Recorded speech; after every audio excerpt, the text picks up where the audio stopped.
আসসালামু আলাইকুম। সুপ্রিয় ক্যাডার প্রত্যাশীগণ, আশা করি সকলেই ভালো আছেন। এই তো কিছুদিন পূর্বেই 47তম বিসিএস পরীক্ষার সার্কুলার কিন্তু প্রকাশিত হয়ে গেল। এখন গত 29 ডিসেম্বর থেকে কিন্তু এই পরীক্ষার ফর্ম ফিল আপ চলমান আছে। এখন যেহেতু ফর্ম ফিল আপের শুরুতেই ক্যাডার চয়েস লিস্টটা দেয়া লাগে, ক্যাডার চয়েস করতে হয় যে আপনি কোন ক্যাডারে আসলে চাকরি করতে ইচ্ছুক, সেভাবে একটা সিরিয়ালি সাজাতে হয়। যেহেতু সকল ক্যাডারই আসলে সমান, তার ভিতরে কোনো ছোট বড় আসলে নেই, তারপরও পছন্দ অনুযায়ী কিন্তু ক্যাডার গুলোকে সাজিয়ে নিতে হয় নিজের পছন্দ অনুযায়ী। যেহেতু এটা খুবই গুরুত্বপূর্ণ একটা বিষয়, কারণ এখন আপনি যে ক্যাডার চয়েস দিবেন, আগামী 2-3 বছর যদি পরীক্ষার প্রক্রিয়া চলমান থাকে, তাহলে কিন্তু এই চয়েস লিস্টেই সামগ্রিক প্রক্রিয়া এগুবে, এবং পরবর্তীতে কিন্তু এই অনুযায়ী আপনার নাম্বারের সঙ্গে মিল রেখে আপনি কোন ক্যাডার পাচ্ছেন তা নির্ধারিত হবে। তাই এখন হয়তোবা যারা নতুন ক্যান্ডিডেট তারা হয়তোবা বুঝবেন না, হয়তোবা বাইরের অনেকের কথার দ্বারা প্রভাবিত হয়ে আপনি যে কোনো একটা ক্যাডার চুজ করতে পারেন। সো আমরা চাই আপনি একটু বুঝে শুনে যাতে সুন্দরভাবে আপনার ক্যাডার চয়েস এর যে প্রক্রিয়াটা আছে এটা যেন শেষ করতে পারেন। সেজন্য আপনাদের জন্য আজকে আমাদের এই বিশেষ আয়োজন, 47তম বিসিএস এর ক্যাডার চয়েস বিষয়ক সেমিনার। তো আজকের সেমিনারে আমরা মূলত আলোচনা করব যে ক্যাডার গুলোতে শূন্যপদ যা আছে তার বিপরীতে কোন ক্যাডারের কাজগুলো কি হতে পারে, বা আপনি যখন জয়েন করবেন পদায়ন বা তার হায়ারার্কি সম্পর্কে আমরা একটু আলোচনা আপনাদের দেখিয়ে দিতে পারি। তার আলোকে আপনি নিশ্চয়ই বুঝে নিবেন যে হয়তোবা কোন ক্যাডারটা আপনাকে মোস্ট স্যুট করছে, কোনটা আপনার জন্য সবচেয়ে বেশি ভালো হবে, আপনি কাজ করে মজা পাবেন, হয়তোবা সেটার একটা আইডিয়া আপনার কাছে আপনি পেয়ে যেতে পারেন। আর তার পাশাপাশি নন ক্যাডারের কিছু পোস্টও যেহেতু আছে, সেগুলো আমরা একটু হালকাভাবে দেখে নেওয়ার চেষ্টা করব। তো আপনারা তো রেগুলারই ক্যামেরার সামনে আমাকেই দেখেন বা আমাদের কয়েকজনকেই দেখেন। সো আপনারা যেন আজকে বোর না হন, তাই আপনাদের জন্য আজকে কিন্তু আমাদের স্পেশাল এই আয়োজন। আমরা সুদূর কেনিয়ার নাইরোবি থেকে আমাদের স্পেশাল গেস্টকে কিন্তু উড়িয়ে নিয়ে এসেছি আপনাদের জন্য। সো আমি এখন অবশ্যই ক্যামেরায় যাকে ডাকবো, তিনি আমাদের অত্যন্ত প্রিয় একজন মানুষ। আজকে তাকে হয়তো বা আমি আশা করি আপনারা প্রথমবারের মতো ক্যামেরার সামনে দেখবেন। তিনি হচ্ছেন আমাদের শ্রদ্ধেয় সাব্বির আহমেদ ভাই। তিনি 38তম বিসিএস থেকে পররাষ্ট্র ক্যাডারে বর্তমানে কর্মরত আছেন। তিনি থার্ড সেক্রেটারি এবং head of chancery, Bangladesh high commission, কেনিয়ার নাইরোবিতে কর্মরত আছেন। এখন আমি আমন্ত্রণ জানাচ্ছি সাব্বির আহমেদ ভাইকে। ভাই প্লিজ আসেন। Thank you Shaon. ভাই আসসালামু আলাইকুম। ওয়ালাইকুম আসসালাম। ভাই কেমন আছেন? আলহামদুলিল্লাহ ভালো আর আছি। আমাদের স্টুডেন্টরা অধীর আগ্রহে আপনার জন্যই অপেক্ষা করে আছেন। ভাই যদি একটু আসেন তাহলে ওনাদের হয়তো দেখতে আপনাকে একটু সুবিধা হবে। সবাইকে আপনি একটু ওয়ার্ম কংগ্রেচুলেশন জানাতে পারেন আপনার সেশনে। ধন্যবাদ শাওন। সবাইকে আসসালামু আলাইকুম। আহ এতদিন আমাকে আসলে সবাই উত্তরণের ক্লাসে ব্যাকগ্রাউন্ডে শুনেছেন এবং আমার ক্লাসও করেছেন। তো আজ আসলে 47তম বিসিএস এর ক্যাডার চয়েস বিষয়ক সেমিনার নিতে আমি আপনাদের সামনে উপস্থিত আছি। তো আজকে আমরা একটু ক্যাডার চয়েস বিষয়ে আলোচনা করব। তো সবাইকে আবারও স্বাগতম জানাচ্ছি আমাদের আজকের এই সেমিনারে। তো শাওন, আমরা শুরুতে একটু বলে রাখি আসলে যে সাধারণত বিসিএস এর যে জার্নিটা সেটা তিনটে স্টেপে আমরা সবাই জানি, যে প্রিলিমিনারি, লিখিত এবং তারপরে আবার ভাইবা। কিন্তু এগুলার থেকেও সব থেকে গুরুত্বপূর্ণ একটা স্টেজ আছে যেটা হয়তো আমরা বুঝতে চাই না বা অনেকে হয়তো খেয়াল করি না, আমরা হয়তো র্যান্ডমলি এটা করে ফেলি। তো সেটা হচ্ছে ক্যাডার চয়েস দেওয়া। আপনি যে শুরুতে আবেদনের সময় ক্যাডার চয়েসটি দিবেন সেটা কিন্তু আর কখনোই চেঞ্জ করতে পারবেন না। জি। সো আপনার এই ক্যাডার চয়েস নিয়েই হচ্ছে প্রিলি, রিটেন, ভাইবা এবং শেষ পর্যন্ত এরই আলোকে আপনার ক্যাডারটা সিলেক্ট হবে। সো আজ আপনি যদি না বুঝে এটা পূরণ করে ফেলেন বা আবেদনটা কমপ্লিট করে ফেলেন, তো সেক্ষেত্রে কিন্তু এটা চেঞ্জ করার কোনো অপশন থাকছে না। হয়তো একটা চাকরিতে জয়েন করার পর আপনি হয়তো মনে করতে পারেন যে আমি একটা কেন ভুল, আমি হ্যাঁ, কেন কেন আমি এই সেটা দিলাম। ক্যাডারে আসলাম বা কেন আমি এই চাকরি করছি, এটা আমাকে স্যুট করছে না বা আমি কোপ করে নিতে পারছি না। তো এই উদ্দেশ্যেই আসলে আমরা একটু আজকে আলোচনা করি। তো সেটাই যে আপনার আসলে আপনার কনফিডেন্স এখন কোন লেভেলের, আপনি কোন টাইপের মার্কস পেতে পারেন সেটা হয়তো বা আপনি আজকে বুঝতে পারছেন না। যেহেতু আমাদের শ্রদ্ধেয় ভাইয়া অনেক দিনের আসলে এই সেক্টরে আছেন, তার একটা অভিজ্ঞতার আলোকে আজকে আপনাদের একটু বুঝিয়ে দেওয়া যাবে। সেটার আলোকেই আপনি আপনার প্রিপারেশন নিতে থাকেন, আপনি অবশ্যই নিতে থাকেন, এবং আপনার স্বপ্নকে টার্গেট করে আপনি পড়াশোনা করবেন। সো তার আগে একটু দেখে নেওয়া দরকার যে কিভাবে তাহলে ক্যাডার চয়েস লিস্টটা সাজানো যেতে পারে। তো আমরা যদি একটু অগ্রসর হই, তাহলে আপনারা জানেন যে গত কিছুদিন পূর্বেই 47তম বিসিএস এর বিজ্ঞপ্তি প্রকাশিত হয়েছে। এই সার্কুলার অনুযায়ী শূন্য যে পদগুলো আছে, আমরা জানি যে সর্বমোট ক্যাডার যে পোস্টগুলো আছে 3487টি। এই পোস্টের এগেনস্টে আমরা দেখছি যে সাধারণ ক্যাডার, যেটা আমরা জানি যে ক্যাডার গুলো আসলে আমাদের সিভিল সার্ভিসে 26টি ক্যাডারের মধ্যে 14টা জেনারেল ক্যাডার আছে এবং 12টা টেকনিক্যাল ক্যাডার আছে, ঠিক আছে? তো আপনাদের পড়াশোনার অনার্সে আপনার স্নাতকে পঠিতব্য যে বিষয়ের উপর ভিত্তি করে আপনি কিন্তু হয়তোবা শুধু সাধারণ ক্যাডারগুলোতে আপনি চয়েস লিস্টে রাখতে পারেন, অথবা আপনার যদি কোনো স্পেশালিটি থাকে কোনো ক্যাডারের জন্য, যেমন আপনি প্রকৌশল বিষয়ে যদি পড়াশোনা করে থাকেন, কিছু ক্যাডার আপনার জন্য সুইটেবল হবে, সো সেক্ষেত্রে সেই টেকনিক্যাল ক্যাডারগুলোকে আপনি চয়েস লিস্টে রাখতে পারেন। আপনারা ইতিমধ্যে অবশ্যই জানেন যে জেনারেল ক্যাডার, টেকনিক্যাল ক্যাডার, এবং যারা জেনারেল এবং টেকনিক্যাল দুই সকল ক্যাডারেই পরীক্ষা দিতে পারেন তাদেরকে আমরা বোথ ক্যাডারে বলি যে এলিজেবল। সো ওই হিসেবে সাধারণ ক্যাডার দেখেন 627টা শূন্যপদ রয়েছে। প্রফেশনাল টেকনিক্যাল ক্যাডার যেটা রয়েছে সেখানে 1883টি শূন্যপদ রয়েছে। আর সাধারণ শিক্ষা ক্যাডারে 965টি পদ রয়েছে। আর কারিগরি শিক্ষা টেকনিক্যাল যে এডুকেশন আছে সেটার জন্য 12টি শূন্যপদ রয়েছে। তো যদি তারপরে একটু এগুই, তাহলে আপনারা অবশ্যই সার্কুলার দেখেছেন, এখানে আমি আর বলে বেশি একটা সময় নষ্ট করব না। এখানে শূন্য পদের যে তালিকাটা দেয়া ছিল জেনারেল ক্যাডারের জন্য সেটা একটু দিয়ে দেওয়া আছে। তো যদি খেয়াল করেন বিসিএস প্রশাসনে 200 পোস্ট, তো সাম্প্রতিক যে আমরা যে সার্কুলার গুলো দেখি সাধারণত তার সাপেক্ষে এবার প্রশাসনের পোস্ট একটু কম, 200টি পোস্ট দেওয়া হয়েছে। সাধারণত 250, 300 বা 300-রও বেশি পোস্ট সাধারণত থাকে। হুম হুম। আর তার পাশাপাশি পররাষ্ট্র বিষয়কে সবসময় এটা পোস্ট শূন্যপদ খুবই কম থাকে। এটাতেও এবার কিন্তু কম আছে, তার সাধারণত 20 বা আলোকে 25 থাকে, জি এবার কিন্তু এবার এখানে 15 15টা আছে। পদ আছে।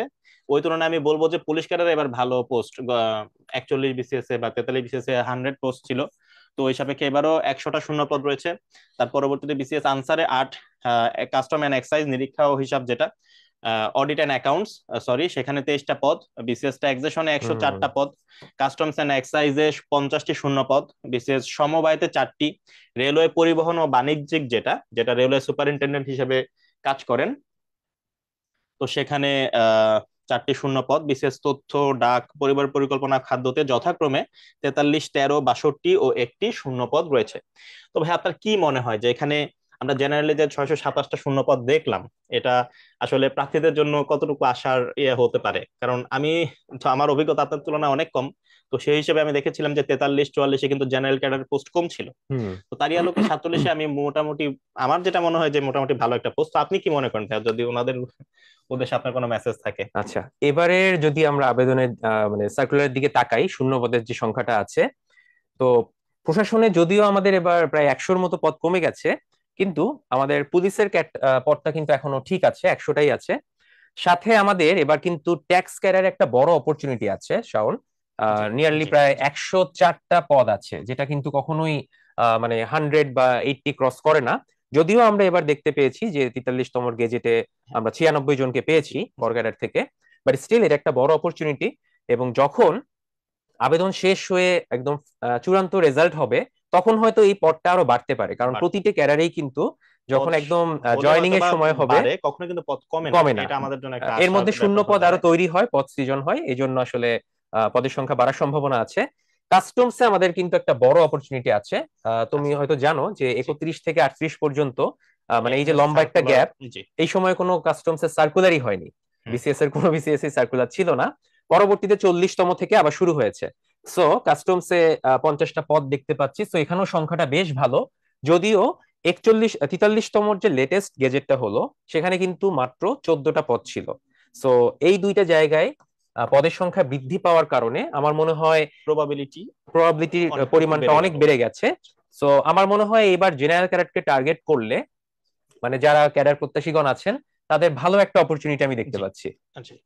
তো আমরা একটু সামনের দিকে যাই ভাইয়া তাহলে। হ্যাঁ, শিওর। সো এখানে শূন্য পদের সংখ্যা প্রফেশনাল টেকনিক্যালের কথা বলে আছে, আমি সবগুলো বলে বলেই সময় আসলে নষ্ট করতে চাচ্ছি না, যেহেতু আপনাদের আরো অনেক কিছু জানার বাকি আছে। তো টেকনিক্যাল ক্যাডারের রেলওয়ে প্রকৌশল থেকে শুরু করে বন, যথাক্রমে বন ক্যাডার, সড়ক ও জনপদ, তথ্য যেটা টেকনিক্যাল যেটা আছে, তো এইভাবে যদি আপনারা অবশ্যই দেখতেই পাচ্ছেন। তো সেখানে 11 থেকে শুরু করে যথাক্রমে 138 পর্যন্ত আমরা দেখতে পাচ্ছি যে ফ্লাকচুয়েশন আছে। এর হুম। মধ্যে সর্বোচ্চ বিসিএস হেলথ ক্যাডারে দেখেন 1361টা শূন্যপদ আছে, যেটা এইবারের সার্কুলারে হাইয়েস্ট। এমবিবিএস এবং বিডিএস যেটা, এই দুইটা বিডিএস মিলে কিন্তু সর্বোচ্চ পদসংখ্যা আছে অর্থাৎ 1361। সহকারী সার্জন এবং ডেন্টাল সার্জন। হ্যাঁ, এবং ভাই আপনি অবশ্যই হয়তো খেয়াল করেছেন যে 40 বিসিএস এ এবং 41 বিসিএস এ কিন্তু অনেক সময় টেকনিক্যাল ক্যাডারে হুম শূন্যপদ ফেরত যায়। কারণ হুম। কি উপযুক্ত প্রার্থী উপযুক্ত প্রার্থী পাওয়া যায় না। পাওয়া যাচ্ছে না, তার মানে হ্যাঁ। কি রিটেনে হয়তো বা উপযুক্ত প্রার্থী কিন্তু পাশ করে উঠতে পারেননি। সো বুঝতেই পারছেন আপনার সামনে কতটুকু সম্ভাবনা রয়েছে। জাস্ট মন দিয়ে পড়াশোনা করে প্রিলিটা পাস করেন, আর তার পরবর্তীতে একটা টার্গেট সেট করে হুম হুম 50% মার্কসে আপনি শুধু লিখিত পরীক্ষাটা পাস করেন, তাহলেই আপনি দেখবেন যে শূন্য এখানে পদ হয়তো বা ফেরত যাচ্ছে না। অনেক পদ আছে, জি, অনেক আপনি তার সম্ভাবনাও মধ্যে আছে। পটেনশিয়াল একজন হয়ে যাবেন। তো মাঝখানে ছোট আপনাদের একটা ইনভাইটেশন দিয়ে রাখি, যে আজকে কিন্তু আমরা এই যে 8:30 যে লাইভটা শুরু করলাম, আপনারা কিন্তু এখানে ক্যাডার চয়েস সম্পর্কে আমরা কিন্তু আমাদের সাব্বির ভাইয়ের গুরুত্বপূর্ণ মতামত নিব। আর ফর্ম কিভাবে ফিল আপ করবেন মনে রাখবেন, এই ফর্মে কিন্তু একটা ভুল হয়ে গেলে কিন্তু আপনাকে সেটা কারেকশন করার জন্য বেশ কিছু দৌড়াদৌড়ি করতে হয়। এখন সময় গুরুত্বপূর্ণ, এই সময় যাবে পড়ার টেবিলে। সেজন্য ফর্ম ফিল আপ কিভাবে করবেন, নির্ভুলভাবে ফর্ম ফিল আপ করার জন্য কিন্তু আগামীকাল রাত 8:30, আগামীকাল বৃহস্পতিবার 2রা জানুয়ারি রাত 8:30 কিন্তু আপনাদের জন্য আরেকটি সেমিনার থাকছে লাইভ। সেটাতে অবশ্যই চোখ রাখুন, কারণ এটা অবশ্যই আপনার কোনো না কোনো ভাবে উপকৃতই হবেন, আমি ইনশাল্লাহ আশা করি। সো আমরা শূন্যপদ দেখে গেলাম, এখন আমরা যদি একটু সামনের দিকে অগ্রসর হই, এখানেও শূন্যপদ গুলোই আছে। সাধারণ শিক্ষায় 929, শিক্ষক প্রশিক্ষণ যে কলেজগুলো আছে, যে টিচারদের শেখানোর হুম, জন্য যে কলেজটা আছে, সেখানে টিটিসি শূন্যপদের, বলা জি, হয়েছে। সেখানে 9। সরকারি মাদ্রাসা আলিয়া এর জন্য 27টি পদ, আর বিশেষ কারিগরি শিক্ষার জন্য 12টি শূন্যপদ। এই ছিল টোটাল 3487 পদের একটা ডিসেকশন। এখন আমরা একটু বিভিন্ন ক্যাডারে যখন আপনি সুপারিশপ্রাপ্ত হবেন, বা যখন আপনার গ্যাজেট গ্যাজেট হওয়ার পরে যখন আপনি জয়েন করবেন, তখন আপনার বেতন ক্রমটা একটু দেখা দরকার। আপনার পদের নাম কি হবে, আপনি কোথায় কর্মরত হবেন সেটা একটু জানা দরকার। এগুলো একটু জানলে হবে কি, আগে থেকে আপনার একটু কাজের ক্ষেত্র সম্পর্কে হয়তো আইডিয়া হতে পারে। তো আমি আবারও সাবির ভাইয়ের কাছে চলে যাচ্ছি। ভাইয়া, যদি একটু দেখে একটু অ্যানালাইসিস আমরা করি, তাহলে হয়তো বা নতুনদের আহ একটু সুবিধা হবে। আর যেহেতু হুম। আজকের স্ট্রিমে আমি নতুন, আমি নবীন, আপনি প্রবীণ আছেন, তো আশা করি আমাদের সমন্বয় তারা অবশ্যই ভালো কিছুই পাবেন। তো আচ্ছা। ভাই আমরা একটু এগোই। হ্যাঁ, থ্যাংক ইউ শাওন। আসলে আহ, আপনি যে চাকরিতেই জয়েন করেন না কেন, আমি সবসময় বলে থাকি যে অলওয়েজ নো ইওর অপোনেন্ট। এখন চাকরির ক্ষেত্রে তো কোনো অপোনেন্ট নাই, একটা গেম বা কম্পিটিশনে সাধারণত অপোনেন্ট থাকে। সো চাকরির ক্ষেত্রে আপনার অপোনেন্ট হচ্ছে পিএসসি, বা আপনি জয়েন করার পর কি টাইপের কন্ডিশনে পড়বেন এটা আপনার কিন্তু অপোনেন্ট হয়ে যাবে। তো আপনি যদি আগে থেকে এই বিষয়ে একটু আইডিয়া নিয়ে রাখেন, সেক্ষেত্রে কিন্তু আপনি জয়েন করার পর এই ধরনের প্রতিকূলতাকে অতিক্রম করতে পারবেন। তো আমরা একটু শুরুতে দেখে নিই যে বিসিএস এ আসলে আমরা যখন বিসিএস ক্যাডার বলি বা বাংলাদেশ সিভিল সার্ভিস বলি, এটা মূলত কিন্তু আপনাদের জয়নিংটা হবে হচ্ছে নবম গ্রেডে। ঠিক আছে? যেটা হচ্ছে ন্যাশনাল পে স্কেল 2015 যেটা আছে, সেই অনুযায়ী আপনি সরকারিতে নবম গ্রেডে যোগদান করবেন। আপনার বেতন স্কেলও হবে হচ্ছে 22,000 থেকে শুরু করে সর্বোচ্চ ইনক্রিমেন্ট প্রাপ্তির পরে 53,060 পর্যন্ত। আর তো এখানে ছোট করে ভাই একটু জি। বলে দিব, যারা যাদের আইডিয়া আছে তো আছে, যাদের নাই তারা জেনে রাখবেন যে বাংলাদেশের যে বেতন, বর্তমানে যে বেতন কাঠামো আছে 1 থেকে 20টা গ্রেডে ভাগ করা। সেখানে কিন্তু আপনি চাকরির যে আপনার যে এন্ট্রি লেভেল আছে, নবম গ্রেডের উপরে কিন্তু আপনি কখনোই জয়েন করতে পারবেন হুম না। উইদাউট এনি এক্সপিরিয়েন্স আপনি কিন্তু নবমের উপরে কিন্তু আর যাওয়ার সুযোগ নাই। হুম। সো বিসিএস কিন্তু আপনাকে সর্বোচ্চটাই অফার করছে, নিজেকে একজন প্রথম শ্রেণীর গ্যাজেটেড কর্মকর্তা হিসেবে নিজের ক্যারিয়ার গড়ে নেওয়ার জন্য। ভাই, আপনাকে বারবার অবশ্যই। ইন্টারাপ্ট করছি, আমরা আবার একটু অগ্রসর হই। হ্যাঁ, অবশ্যই। তো নবম গ্রেডের বেতন স্কেল নিয়ে কথা বলছিলাম। তো বেতন স্কেল এটাই থাকবে, এবং জয়েন করার পরে আপনি যে ক্যাডারেই নিযুক্ত হন না কেন, আমরা কয়েকটা ক্যাডারকে একটু এখানে সামনে রেখেছি। যেমন অ্যাডমিন ক্যাডার আমরা দেখতে পাচ্ছি, প্রশাসন ক্যাডার। তো প্রশাসন ক্যাডার এ আপনি জয়েন করলে শুরুতেই বর্তমানে যে প্রেক্ষাপট আছে, তাতে শুরুতেই আপনাকে হচ্ছে কিন্তু বিভাগীয় কার্যালয়ে যোগদান করতে যোগদান হবে। করতে হবে। অর্থাৎ একজন বিভাগীয় কমিশনারের কার্যালয়ে আপনি নিযুক্ত হবেন। সেখান থেকে আপনাকে পরবর্তীতে ওই বিভাগের অধীনে যে কোনো একটি জেলায় আপনাকে ডিসি অফিসে যোগদান করতে হবে, এবং আপনার পদের নামটি হবে হচ্ছে সহকারী কমিশনার। সাথে এক্সিকিউটিভ ম্যাজিস্ট্রেট বলে একটা শব্দ আছে, যেটা আপনাকে একটা ম্যাজিস্ট্রেসি পাওয়ার অর্পণ ম্যাজিস্ট্রেসি করা পাওয়ার হয়। অর্পণ করা হয়, জি। এটা তখন কোনো পদের সেটা, নাম নয়, জি। এটা হচ্ছে একটা ম্যাজিস্ট্রেসি পাওয়ার। আচ্ছা। তো মন্ত্রণালয়ে যদি আপনার লেভেলে কেউ থেকে থাকে, তার পদের নামটা হবে সহকারী সচিব, যদিও মন্ত্রণালয়ে বর্তমানে নবম গ্রেডে সহকারী সচিব হিসেবে কেউ নিযুক্ত হন না। মাঠ প্রশাসনেই আপনাকে শুরুতে কাজ করে আসতে হবে। আচ্ছা, এবার আমরা একটু পুলিশ ক্যাডারের দিকে তাকাই। পুলিশ ক্যাডারে যদি আপনি যোগদান করেন, সেক্ষেত্রে আপনার পোস্টিং দুই জায়গায় হতে পারে। একটা হচ্ছে সদর দপ্তর, অর্থাৎ হেডকোয়ার্টার্সে। সেক্ষেত্রে আপনার পদের নামটা হবে অ্যাসিস্ট্যান্ট সুপারিনটেন্ডেন্ট অফ পুলিশ। আর একটা হতে পারে হচ্ছে মাঠের ক্ষেত্রে বা মাঠ প্রশাসনে। তো মাঠে যোগদান করলে আপনার দুইটা অপশন আছে সেখানে, একটা হচ্ছে মেট্রোপলিটনে, আর একটা হচ্ছে কোনো সার্কেল বা রেঞ্জে। তো মেট্রোপলিটনে আপনি জয়েন করলে আপনার পদের নামটা হবে অ্যাসিস্ট্যান্ট কমিশনার অফ পুলিশ বা এসিপি। আর আপনি যদি কোনো রেঞ্জে জয়েন করেন বা সার্কেলে জয়েন করেন, সেক্ষেত্রে আপনার আবার সেই সদর দপ্তরের মতো যে পদ, এএসপি বা assistant superintendent of of police. Police. আচ্ছা, এবার আমরা একটু পররাষ্ট্র ক্যাডারের দিকে নজর দেই। পররাষ্ট্র ক্যাডারে আপনি যখন যোগদান করবেন, আপনার যোগদান করতে হবে একদম মন্ত্রণালয়ে, অর্থাৎ হেডকোয়ার্টার যে একটা আছে পররাষ্ট্র আমাদের মন্ত্রণালয়। স্পেশাল গেস্টের কিন্তু ক্যাডার এটা, সো সবাই একটু বেশি মনোযোগ দেন এবার, এটা আচ্ছা, অবশ্য আমরা এই মনোযোগ ক্যাডার দিতেই নিয়ে আরো হবে। ডিটেইলসে কথা বলবো একটু পরে, হ্যাঁ হ্যাঁ আগে হ্যাঁ। শুরুতে একটু বলে নেই। তো সহকারী সচিব হিসেবে আপনি যোগদান করবেন, অ্যাসিস্ট্যান্ট সেক্রেটারি। এবং আপনি যখন প্রথম মিশনে যাবেন ইনিশিয়াল লেভেলে, তো মিশন নিয়ে আমি একটু পরে কথা বলছি শাওন, এটা জি জি এখনই বলছি অবশ্যই না। অবশ্যই। সো এই থার্ড সেক্রেটারি বলাটা আমি এখন একটু অফ রাখছি, এটা আমি এখন বলছি না। আচ্ছা, আমরা এরপরে দেখতে পাচ্ছি কাস্টমস ক্যাডার। কাস্টমস ক্যাডারে হলে আপনার বেশিরভাগ ক্ষেত্রেই পদায়নটা হবে হচ্ছে বিভিন্ন পোর্টে, অর্থাৎ আপনি ল্যান্ড পোর্ট আমাদের যতগুলো আছে, এয়ারপোর্ট আছে, সি পোর্ট আছে, সো এই পোর্ট গুলাতে হচ্ছে পদায়ন হওয়ার সম্ভাবনা সব থেকে আমি বেশি। ভাইয়া একটু যোগ হ্যাঁ, করব যে টোটাল ক্যাডারটার নাম নিশ্চয়ই আপনারা জানেন অথবা জেনে রাখবেন, যে কাস্টমস এন্ড এক্সাইজ, শুল্ক ও আবগারি। আবগারি। সো আপনি যদি বিভিন্ন এই জায়গাতে আপনার সুযোগ থাকছে ভাই, ইতিমধ্যে যেটা বললেন যে বিভিন্ন পোর্ট গুলোতে আপনি চলে যেতে পারেন, এয়ারপোর্ট, ল্যান্ড পোর্ট এগুলোতে, অথবা আপনার কিন্তু সরকারের যে ভ্যাট সেকশন আছে সেখানেও কিন্তু আপনাকে কাজ করা লাগতে পারে। আপনারা জানেন যে সরকার যে কর আহরণ করেন সেখানে ভ্যাট থেকে থাকে, তারপরে সরাসরি কর থেকে থাকে, আর বিভিন্ন যে শুল্ক এবং আবগারি যে করগুলো থাকে, এর মধ্যে আপনাদের কাছ থেকে যে বিভিন্ন করগুলো, প্রত্যক্ষ কর, যে করজাল বিস্তৃত করা হয় সেটার জন্য কিন্তু আমাদের কর ক্যাডার রয়ে গেছে। আর যে বাকি দুইটা রয়ে গেল, সরকারের পরোক্ষ কর যেটা ভ্যাট আর শুল্ক আবগারি, সেটার জন্য কিন্তু কাজ করছে কাস্টমস এন্ড এক্সাইজ ক্যাডার। ভাই আমরা আবার হুম, একটু এগোবো। হ্যাঁ। তো থ্যাংক ইউ শাওন। এরপরে আছে আমাদের ট্যাক্স ক্যাডার। তো ট্যাক্স ক্যাডার হিসেবে আপনার পোস্টিং এর ক্ষেত্রে শুরুর দিকেই আপনাকে হয়তো যে কোনো ট্যাক্স জোনের সার্কেলে জয়েন করতে হবে। আমরা জানি যে বাংলাদেশে অনেকগুলো ট্যাক্স জোন আছে, ঢাকা থেকে শুরু করে বিভাগীয় শহরগুলোতে ট্যাক্সেস জোনের আন্ডারে অনেকগুলো সার্কেল থাকে। তো আপনাকে শুরুতেই কোনো একটা সার্কেলে নিযুক্ত করা হবে। সেক্ষেত্রে আপনার একটা সম্ভাবনা আছে সার্কেল প্রধান হিসেবে একদম শুরুতেই যোগদান করার, যেটাতে আপনার অফিস ম্যানেজমেন্টের একটা স্কিল টেস্ট করা হয়ে যাবে। তো সহকারী কর কমিশনার বা সংক্ষেপে এসিটি হচ্ছে আপনার পদের নাম হবে। এবং পরবর্তীতে আপনি বিভিন্ন ট্যাক্স সার্কেলে ঘোরাফেরা করলেও আলটিমেটলি কিন্তু আপনার এগুলো বিভাগীয় বা জেলা শহরেই পোস্টিং হওয়ার সম্ভাবনাটা একটু বেশি। তো আমার কাছে ভাইয়া যেটা মনে হয় যে আমাদের যেহেতু এখন দেশের আসলে ইনকাম দরকার, হুম, কারণ একটা ইনকাম ছাড়া তো আর আমরা তো সবসময় এগোতে পারবো না।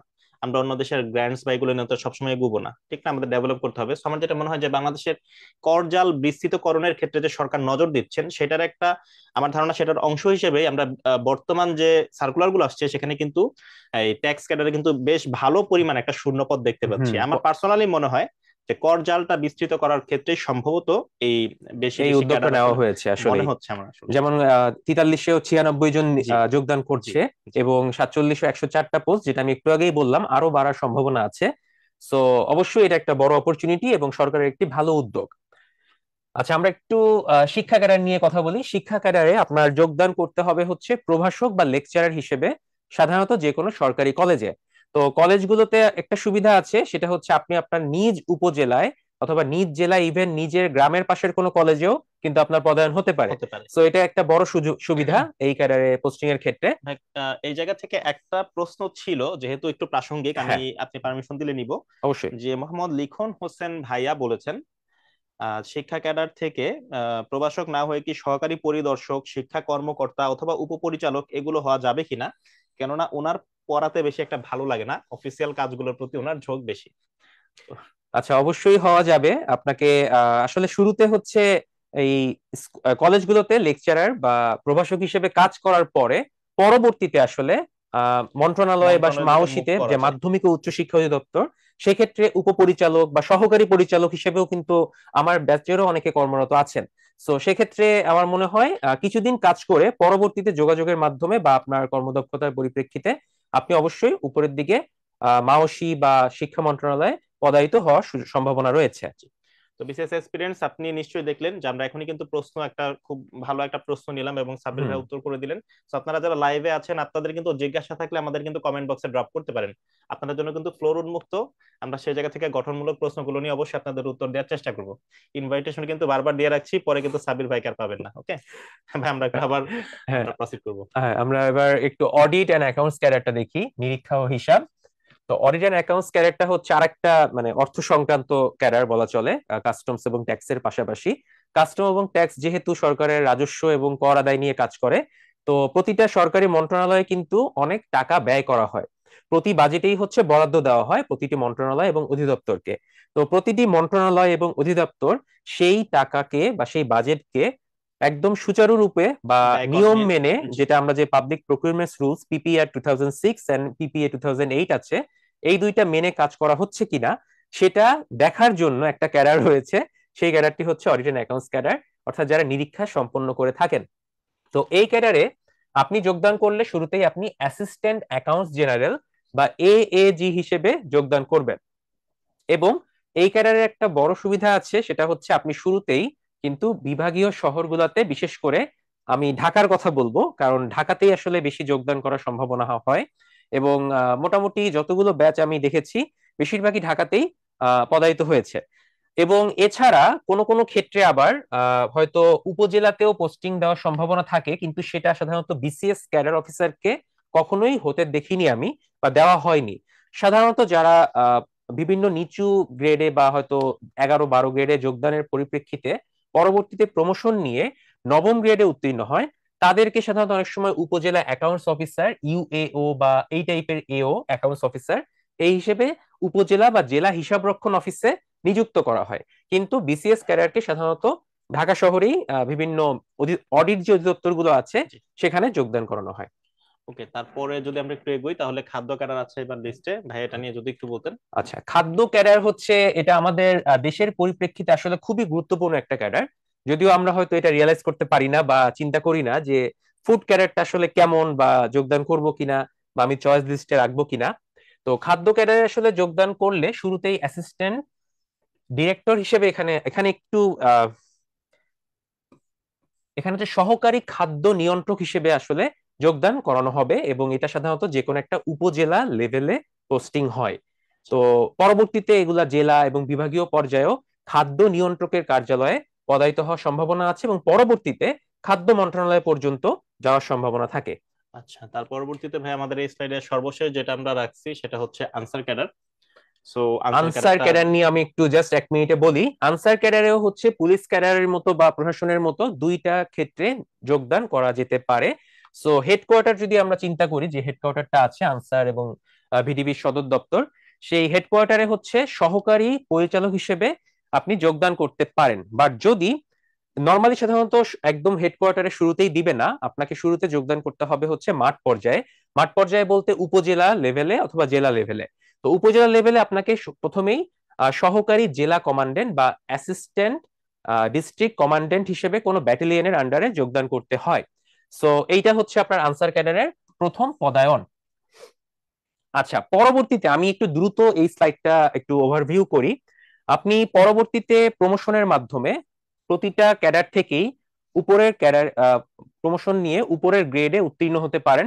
যেমন প্রশাসন ক্যাডার থেকে সহকারী সচিব, সিনিয়র সহকারী সচিব, পরবর্তীতে উপসচিব শুরু করে আরো আপনি সামনের দিকে যেতে পারবেন। সিমিলারলি পুলিশ ক্যাডারে এএসপির পরে অ্যাডিশনাল এসপি, এরপরে এআইজি, অতিরিক্ত ডিআইজি থেকে শুরু করে শেষ পর্যন্ত আইজিপি পর্যন্ত যেতে পারবেন।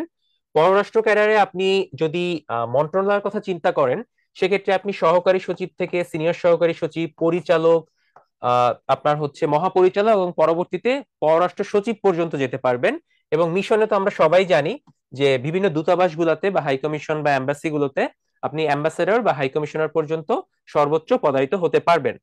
কাস্টমস ক্যাডারে আপনি সহকারী কমিশনার হিসেবে যোগদান করলেও পরবর্তীতে কিন্তু আপনার একটা বড় জায়গায় যাওয়ার সুযোগ আছে। শুধু কাস্টমস ক্যাডারের না, এখানে কর ক্যাডারও আপনার সাথে আছে, অর্থাৎ ন্যাশনাল বোর্ড অফ রেভিনিউ বা জাতীয় রাজস্ব বোর্ডের চেয়ারম্যান পর্যন্ত আপনি যেতে পারবেন সর্বোচ্চ। আমরা একটু পরের স্লাইডটাতে যাই তাহলে। আমরা একটু পরের স্লাইডে যাব। তো যেটা বলছিলাম, প্রশাসন ক্যাডারের সর্বোচ্চ পদ সচিব পর্যন্ত আপনি যেতে পারবেন। সিনিয়র সচিবের ব্যাপারটা শাওন একটু পরে ব্যাখ্যা করবে। পুলিশ ক্যাডারে আপনি আইজি পর্যন্ত যেতে পারবেন, পররাষ্ট্র ক্যাডারে পররাষ্ট্র সচিব বা অ্যাম্বাসেডর, কাস্টমস এবং করে আপনি এনবিআর এর সদস্য এবং সর্বোচ্চ চেয়ারম্যান পর্যন্ত, শিক্ষা ক্যাডারে আপনি প্রফেসর পর্যন্ত অথবা মাউসির পরিচালক অথবা যুগ্ম পরিচালক পর্যন্ত, অডিট এন্ড অ্যাকাউন্টস ক্যাডারে আপনি সর্বোচ্চ সিজিএ পর্যন্ত যেতে পারবেন, এবং এটা কিন্তু খুবই গুরুত্বপূর্ণ একটা পদ। খাদ্য ক্যাডারে আপনি খাদ্য সচিব পর্যন্ত যেতে পারবেন। আনসারে আপনি হবেন সর্বোচ্চ মহাপরিচালক, যেটা গ্রেড 1 এর একটা পদ। শাওন, তুমি যদি একটু এখন আমাদের, আপনারা দেখতে পাচ্ছেন যে স্পেশাল গ্রেড বলে একটা কথা আছে, অর্থাৎ প্রথম গ্রেডে আমরা যে বেতন স্কেলটা দেখলাম 78,000 স্কেলে, সেটা কিন্তু স্পেশাল গ্রেডের থেকে কম, কিন্তু আমরা অনেকেই জানি যে প্রথম গ্রেড পর্যন্তই হয়তো আমরা সর্বোচ্চ যেতে পারবো, এরপরে আর যাওয়ার কোনো সম্ভাবনা নেই।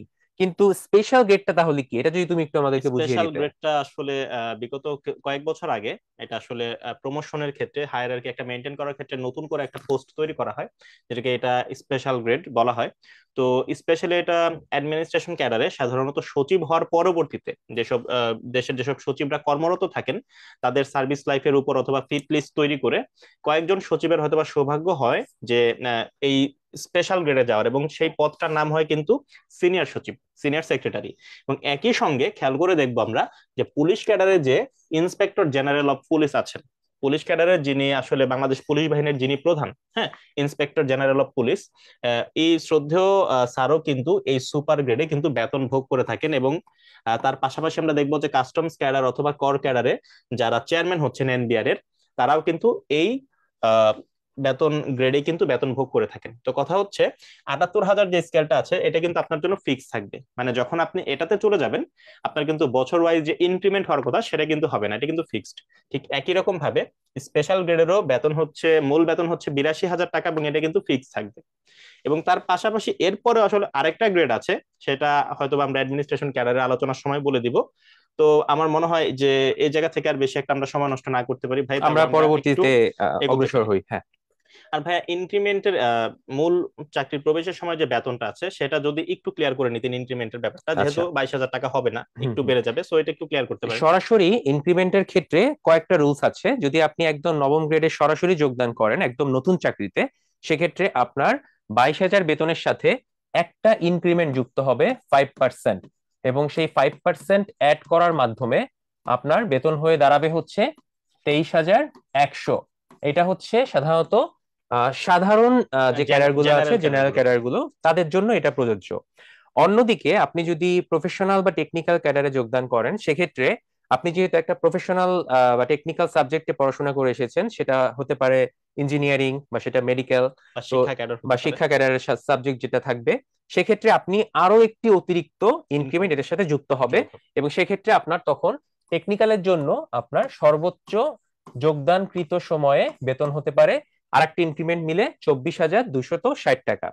এছাড়া আরেকটা রুলস আছে, যদি আপনি বিগত কোনো বিসিএস এ বা বিগত কোনো সরকারি রাজস্বভুক্ত চাকরিতে আগে কর্মরত থেকে থাকেন এবং সেখান থেকে পে প্রোটেকশন বা পে কন্টিনিউশন নিয়ে আসেন, ওই পে কন্টিনিউশন আসার সময় আপনার যে বেসিকটা থাকবে, সর্বশেষ যে মূল বেতন থেকে যাবে। হ্যাঁ, সেই বেসিকটাই এই চাকরিতে শুরুতেই আপনি পাবেন। তো আপনি যদি মনে করেন যে আগের কোনো একটা চাকরিতে 4 বছরে আপনি 4টে ইনক্রিমেন্ট যুক্ত করে ফেলেছিলেন, ওই 4টে ইনক্রিমেন্ট কিন্তু নষ্ট হবে না। যে অবশ্যই একটা পে সংরক্ষণ করা প্রোটেকশন যাবে। বা পে কন্টিনিউশনের সুযোগ আছে। সেই আবেদনের মাধ্যমে আপনি ওই বেসিক নিয়েই এই নবম গ্রেডে সরাসরি যোগদান করতে পারবেন। এই জায়গাতে ভাইয়ার সঙ্গে আর একটা লাইন একটু অ্যাড করবো, যে যারা স্বাস্থ্য ক্যাডারে যারা পদায়িত হবেন তাদের কিন্তু ইনক্রিমেন্ট 3টা হবে, ইনক্রিমেন্ট সংখ্যা 3টা হবে, এবং তখন আপনাদের মূল বেতন হয়ে যাবে 480। 25,480 টাকা। সো আপনাদের কিন্তু মেধার মূল্যায়ন কিন্তু হচ্ছে সিভিল সার্ভিসে।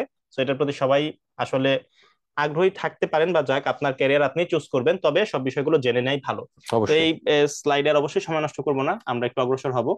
এখন বিভিন্ন ক্যাডারের কিছু গুরুত্বপূর্ণ তথ্যাবলী নিয়ে, এর পদস্যোপান নিয়ে আমরা একটু আলোচনা করতে পারি, যেহেতু আপনাদের এখন শুরুর দিকে অনেকেই আছেন প্রিলিমিনারি প্রস্তুতি নিচ্ছেন, সো আপনাদের অবশ্যই এগুলো জানতে হবে, কারণ এগুলো যখন জানবেন অবশ্যই জানতে তখন হবে। এগুলা পরীক্ষার ক্ষেত্রেও কাজে লাগতে পারে, ভাইবার সময় কাজে লাগতে পারে, অন্য কারো প্রশ্নের যখন সম্মুখীন হবেন যে বাবা তুমি বিসিএস তো দিচ্ছ, তোমার কি কিভাবে কি হতে পারে বা কত দূর যেতে পারো, সো তাদেরকেও কিন্তু আপনার ফেস করা লাগতে পারে, হ্যাঁ। সো হঠাৎ করে কেউ প্রশ্নই করে বসলো যে বাবা ক্যাডার হচ্ছে, ক্যাডারের মানে কি, বা আমি তো বুঝি না, বা বাংলা প্রতিশব্দ কি, তখন কিন্তু আপনাকে ফেস করতে হবে। সো একটু প্রস্তুত হয়ে নেয় ভালো।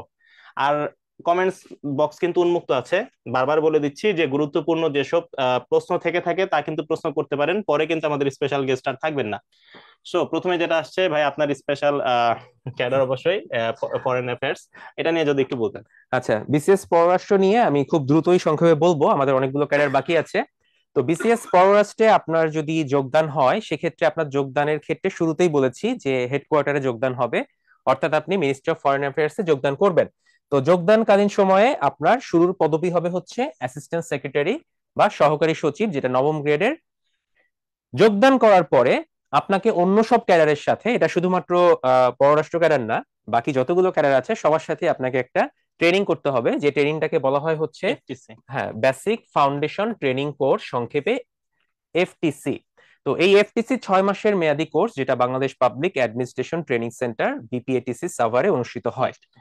এবং এই ট্রেনিংটা করার পরে প্রত্যেক ক্যাডাররাই আবার তাদের স্ব স্ব কর্মক্ষেত্রে চলে যায়। তো পররাষ্ট্র হিসেবে আপনি আপনার সেগুনবাগিচার হেডকোয়ার্টারে চলে আসবেন। আসার পর আপনাকে আরেকটি দীর্ঘ 1 বছর মেয়াদী ট্রেনিং কমপ্লিট করতে হবে, যেটাকে বলা হয় হচ্ছে স্পেশালাইজড ডিপ্লোম্যাটিক ট্রেনিং কোর্স, বা সংক্ষেপে এসডিটিসি। এই 1 বছর মেয়াদী ট্রেনিং কোর্সের মাধ্যমে আপনি আপনার প্রফেশনাল ট্রেনিংটা সম্পন্ন করলেন। এই ট্রেনিংটা ভাই কোথায় এই করা হয়? ট্রেনিংটা হবে হচ্ছে Bangladesh foreign service academy, Bailey রোডে, বেইলি রোডে যেটা। অথবা রাষ্ট্রীয় অতিথি ভবন সুগন্ধা, আপনার নামটা জানেন হয়তো। তো সেখানে এই ট্রেনিংটা 1 বছর মেয়াদী সম্পন্ন হয়। এবং এই দুটো ট্রেনিং আপনি সম্পন্ন করার পরে আপনাকে ইন বিটুইন চাকরিতে প্রবেশের 2 বছরের মধ্যে আপনাকে একটা পরীক্ষায় অবতীর্ণ হতে হবে, যে পরীক্ষাটার নাম হচ্ছে ডিপার্টমেন্টাল এক্সাম বা বিভাগীয় পরীক্ষা। এই বিভাগীয় পরীক্ষাতে আপনি যদি উত্তীর্ণ হন 3 পেপারেই, এবং সেটা যদি 2 বছরের মধ্যেই হয়, সেক্ষেত্রে আপনি শুরুতে সহকারী সচিব শিক্ষানবিশ হিসেবে যোগদান করা সত্ত্বেও 2 বছর পরে আপনি সহকারী সচিব পার্মানেন্টলি যোগদান করতে পারবেন। এর পরবর্তীতে আপনি 5 বছরের পরে প্রমোশন পেয়ে সিনিয়র অ্যাসিস্ট্যান্ট সেক্রেটারি বা সিনিয়র সহকারী সচিব পদমর্যাদার অধিকারী আমি হবেন। একটু বলে নিব যে ভাইয়ের কথার গুরুত্বটা ধরতে পেরেছেন কিনা। আপনাদের যে সার্কুলার যখন প্রকাশিত হয় বা বিসিএস এর গ্যাজেট প্রকাশিত হলে কিন্তু দেখবেন যে উল্লেখ করা থাকে যে তাকে 2 বছর শিক্ষানবিশ হিসেবে কাজ কর্মরত করতে থাকতে হবে। হবে। কারণ তার মানে কিন্তু তখন আপনার চাকরি স্থায়ী হবে না। কর্তৃপক্ষ চাইলে কোনো কারণে আপনার কিন্তু চাকরি থেকে তারা স্থায়ীকরণ থেকে বিরত রাখতে পারেন। সো যখন আপনার 2 বছর পরে চাকরি যদি স্থায়ী করতে চান, অবশ্যই আপনার পারফরমেন্স যেমন দরকার, বিভাগীয় পরীক্ষায় কিন্তু আপনাকে পাশ করতে হবে। সেই কথাটার গুরুত্ব কিন্তু অনেক বেশি, এখন হয়তো বুঝতে পারছেন না। ঠিক আছে।